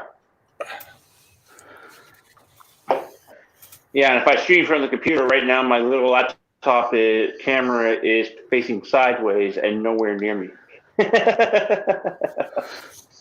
Oh.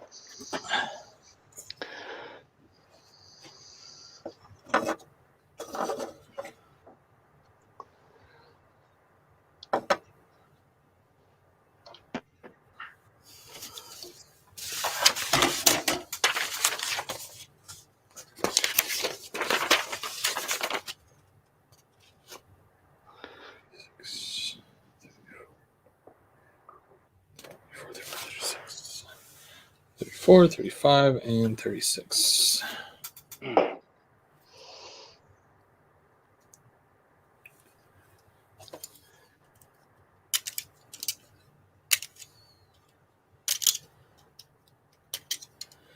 See, I'm really just down to all this, ladders and grab irons and the tiny stuff.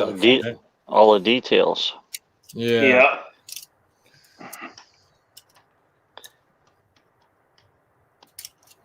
But fairly simple stuff that'll, just piece it together and then paint it.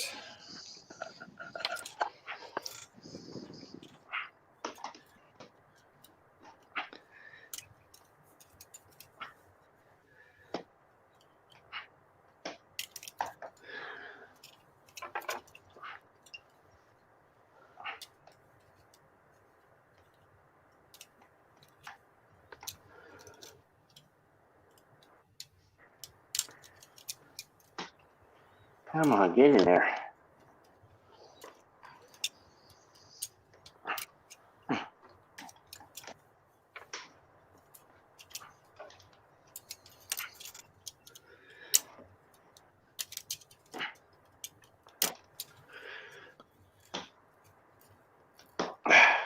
Come on. Every time you push a side down, another side pops up on you.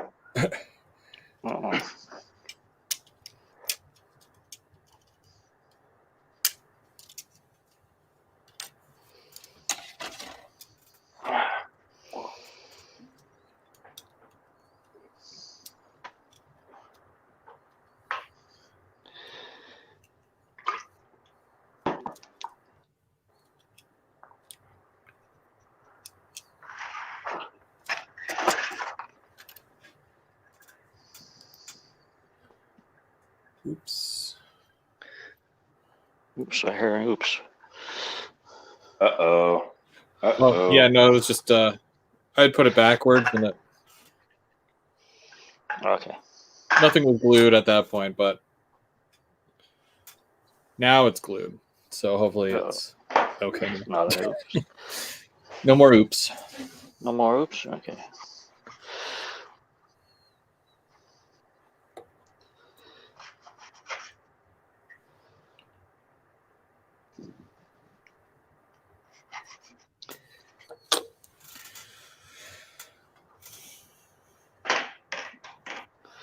Did you watch any of the 911 stuff yesterday? I was gone most of the day, and then I worked that night, so I missed.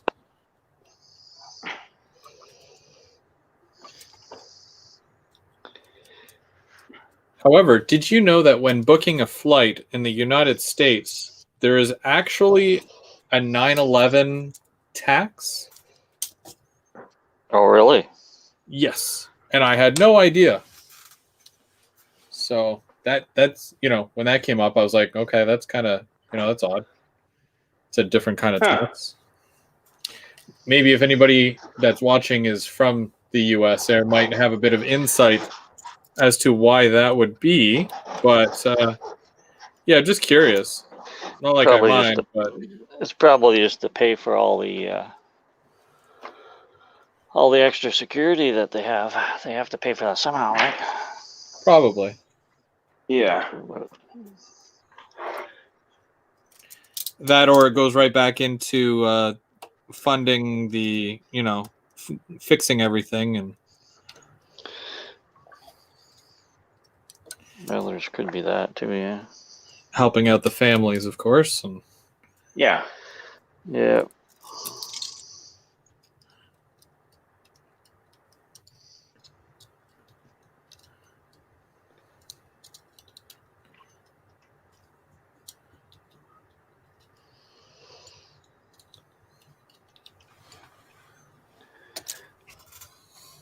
Man, it's not bad, I guess. For the trucks and stuff.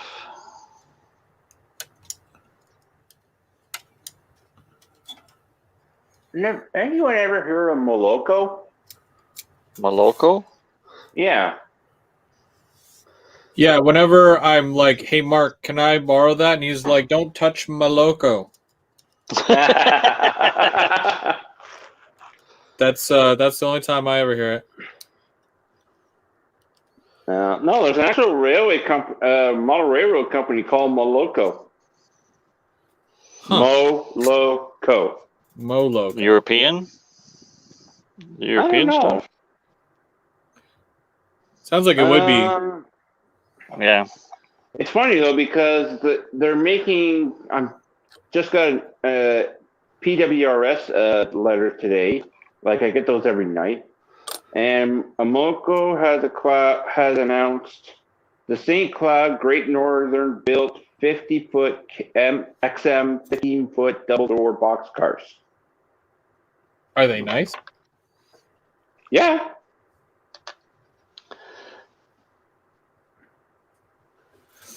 John was saying it's for the new TSA after 9/11. Government. Yeah, that's kind of what I meant. Yeah. Mm-hmm. It makes sense. Yeah. So tell me about the box cars. So like, what kind of box car are they? It's called a St. Cloud. A St. Cloud. The St. Cloud 50-foot XM. St. Cloud Railway, you mean? The Great Northern Shops built. It was built by the Great Northern Shops. Okay. So that'd be, yeah. Yeah, St. Cloud, Minnesota. Okay.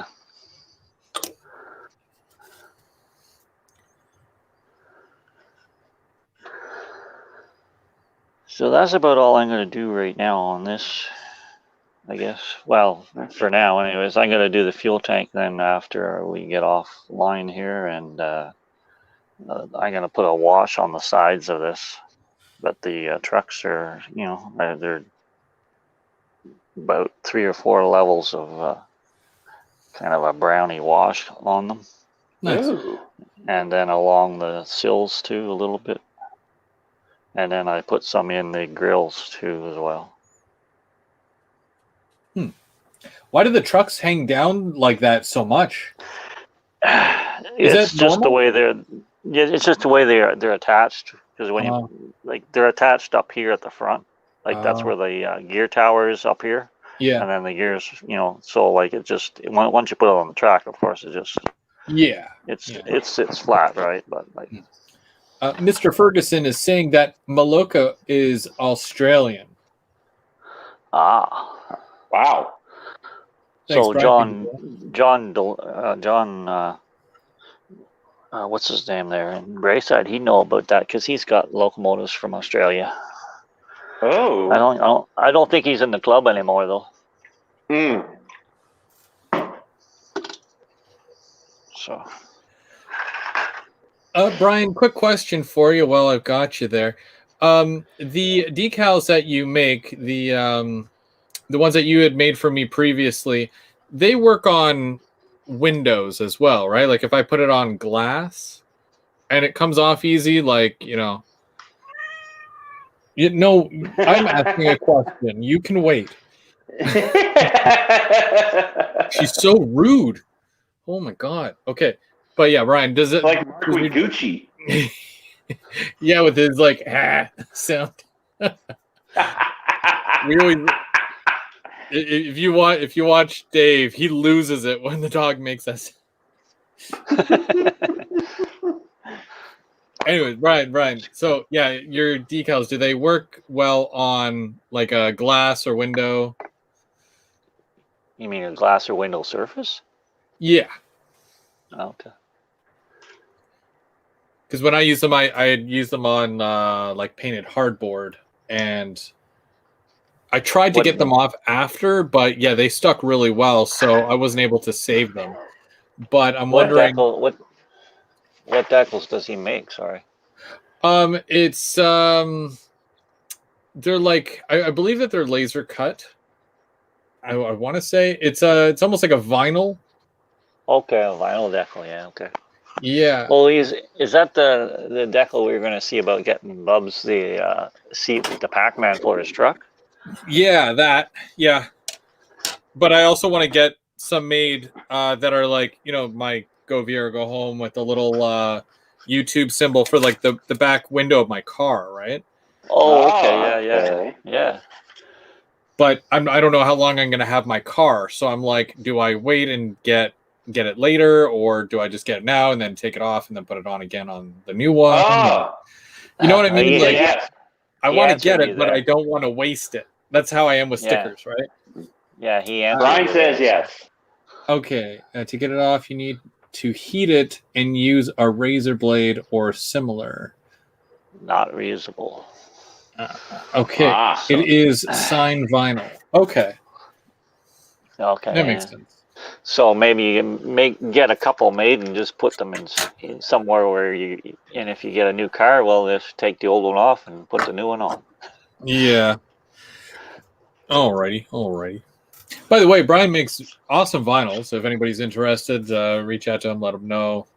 Does he have a website? I don't think he has a website, but I can always put you in contact with him. Okay. And yeah, cause I have him on Facebook as well. So. Okay. And he's made some awesome ones for me in the past, and I really like them. So, yeah. I guess John is fluent in feline.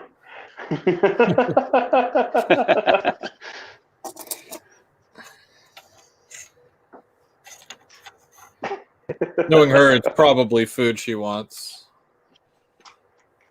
Well, he did say, laugh out loud, feed me! Hey, Brian just made a good point. If you can afford a new car, you can afford new decals. Yeah, but I'm very like waste not, want not. Like I don't know. I still have. I know like, what you mean. Yeah. When I was in high school, right, when I did the whole skateboarding thing, I would have all these stickers for my board and whatnot, and I have like probably about 100 still because of the fact that I refuse to use a sticker if it's going to go to waste. And Oh, I'd okay. sooner not use the sticker just to keep it. I'm weird. I don't know. It's just that's me in a nutshell. Yeah. But Right. yeah. My brother gets stickers mailed to him, and he just puts them up in his garage. Yeah. Oh yeah. But he has I something remember. to put them on, right? Yeah. The I remember wall. when you bought parts for your hot rod, you used to get like Hush Thrush stickers or Yeah. Morosso or all those names. They used to have stickers that they used to put in with the parts. And Yep. I used to have a mirror. I had a mirror in my bedroom at one time, and I used to put all the stickers on the mirror. Yeah.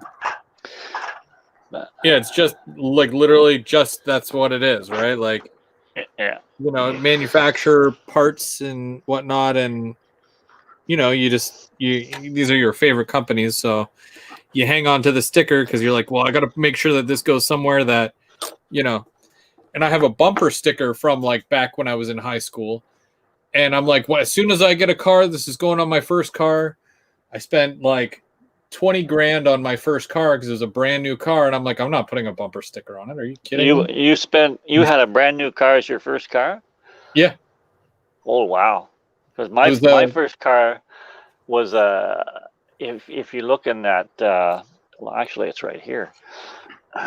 If you look in this is the thing that came with my SD70 there from Yeah. Rapido, Yeah. right? And in here is a picture of these Impalas that they're gonna make. You had an Impala?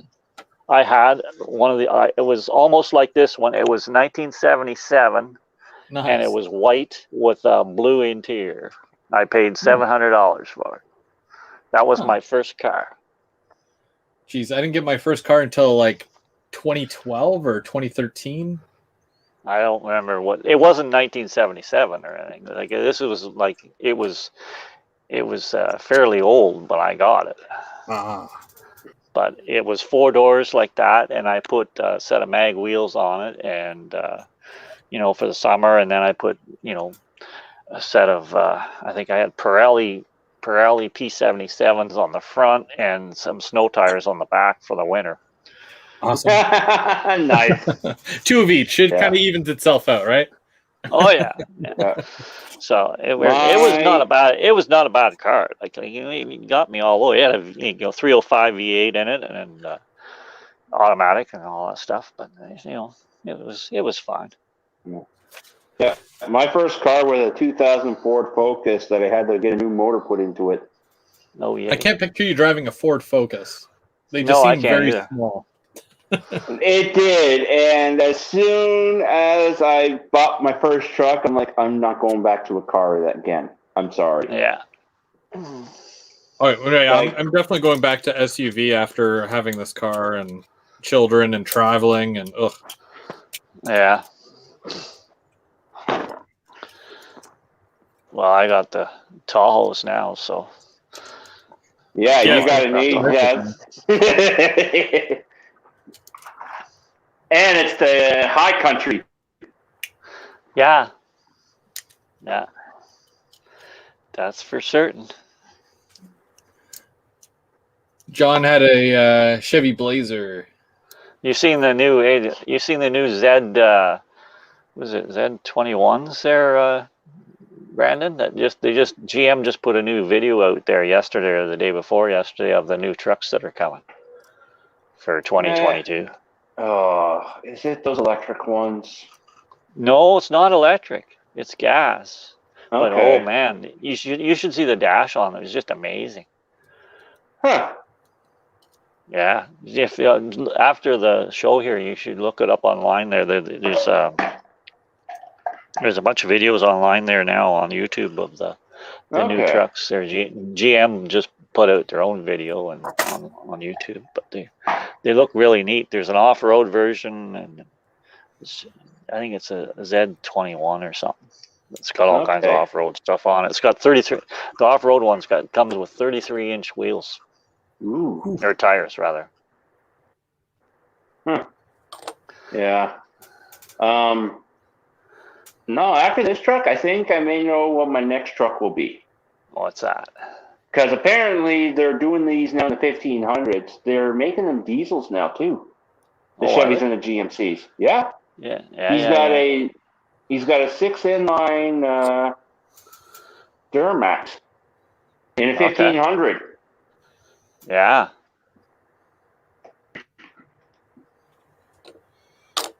Like apparently he's burning like 6 liters to the 100 on the highway with it. Well, I've gotten 8.8 liters per hundred with my new Tahoe there. Oh Like yeah. that's highway driving, right? Yeah. So that's got a 6.2 liter in it. That's pretty darn good for the size of truck I got. Yeah. So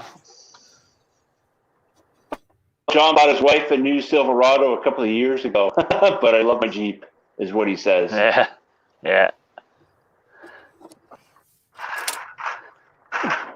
Can't go wrong with a pickup truck. You can't. No, especially in this neck of the woods. Yeah. 'Cause you never know, you never know what kind of winter storms you're going to get and how it's going to be. There's nothing more dreadful than a Canadian winter, let me tell you. Yeah. Well, it's not bad where you are because you got, the city plowing you every day. I guess.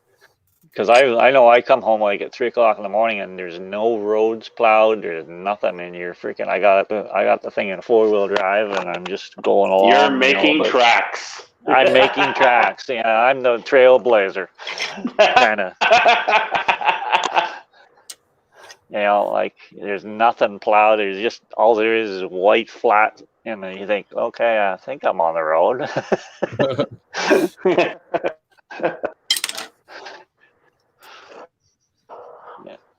You got to use the little, posts and stuff along the side to make sure that you're on your side of the highway and stuff like that. We lost Brandon. Uh-oh. It's that time of the day. It's that right? time. Well, that's everything. Yeah, I guess we'll throw it in the towel now for now, and then next week we'll pick up again and we'll do some more stuff. Yeah. Did you have anything before we go, Perry? Any videos that we should watch for coming up this week or what? No, I posted my mail call yesterday. You saw that because you were there. So Yep. that anybody else that wants to watch it, it shows a bunch of packages and it shows me unboxing this particular locomotive. It doesn't show all the other packages because it would be too much long a video for that. But anyways, I'll have pictures on my Flickr page of it was all just Lego stuff anyways. So oh, neat. Well, you always get some awesome Lego stuff. So yeah, so I got some of the Lego stuff that came this week was they got one person said it was still built. So yeah. Like all I had to do was unwrap it, and the guy did an awesome job of wrapping it and stuff like that. And some of it came unbuilt. There's one came unbuilt from Sherbrooke and Quebec, and there was another one came from over in England someplace. Oh, nice. It's unbuilt, so I have to build that, and that's about it. We lost Bubs again. He was here and then he left. He's hilarious. Okay. He's not having any luck. No, okay. But that's about it. All right. For me, anyways.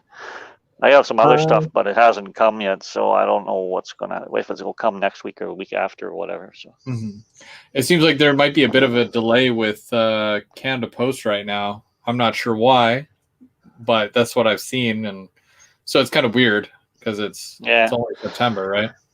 Yeah, and I got some stuff at Otter Valley on my in my cart that I'm kind of waiting until I get a couple more things, and then I'm gonna have them shipped too. So. But it's not. It's just. It's not locomotives. It's trucks. So. Yeah. Right on.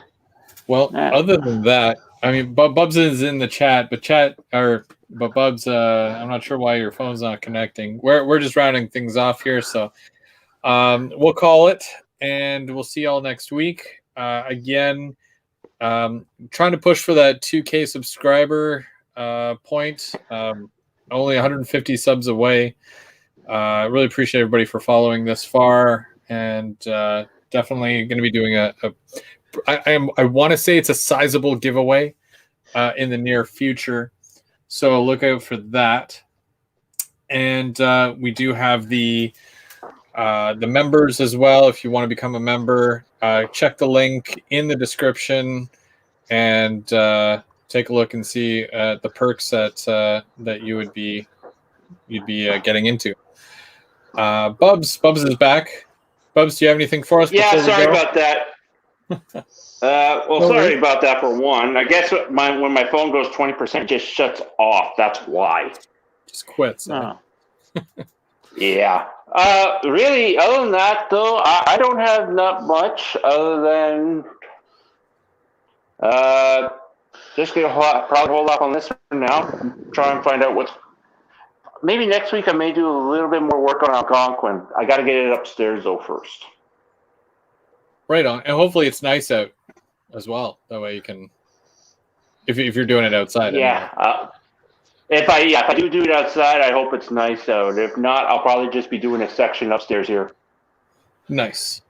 All right. Okay. Well, next week, the conclusion of my build, hopefully, and I'm sure you guys will still have more stuff to do. So we'll see you all next week. All right. Take it easy, everybody. Have a good one, everyone.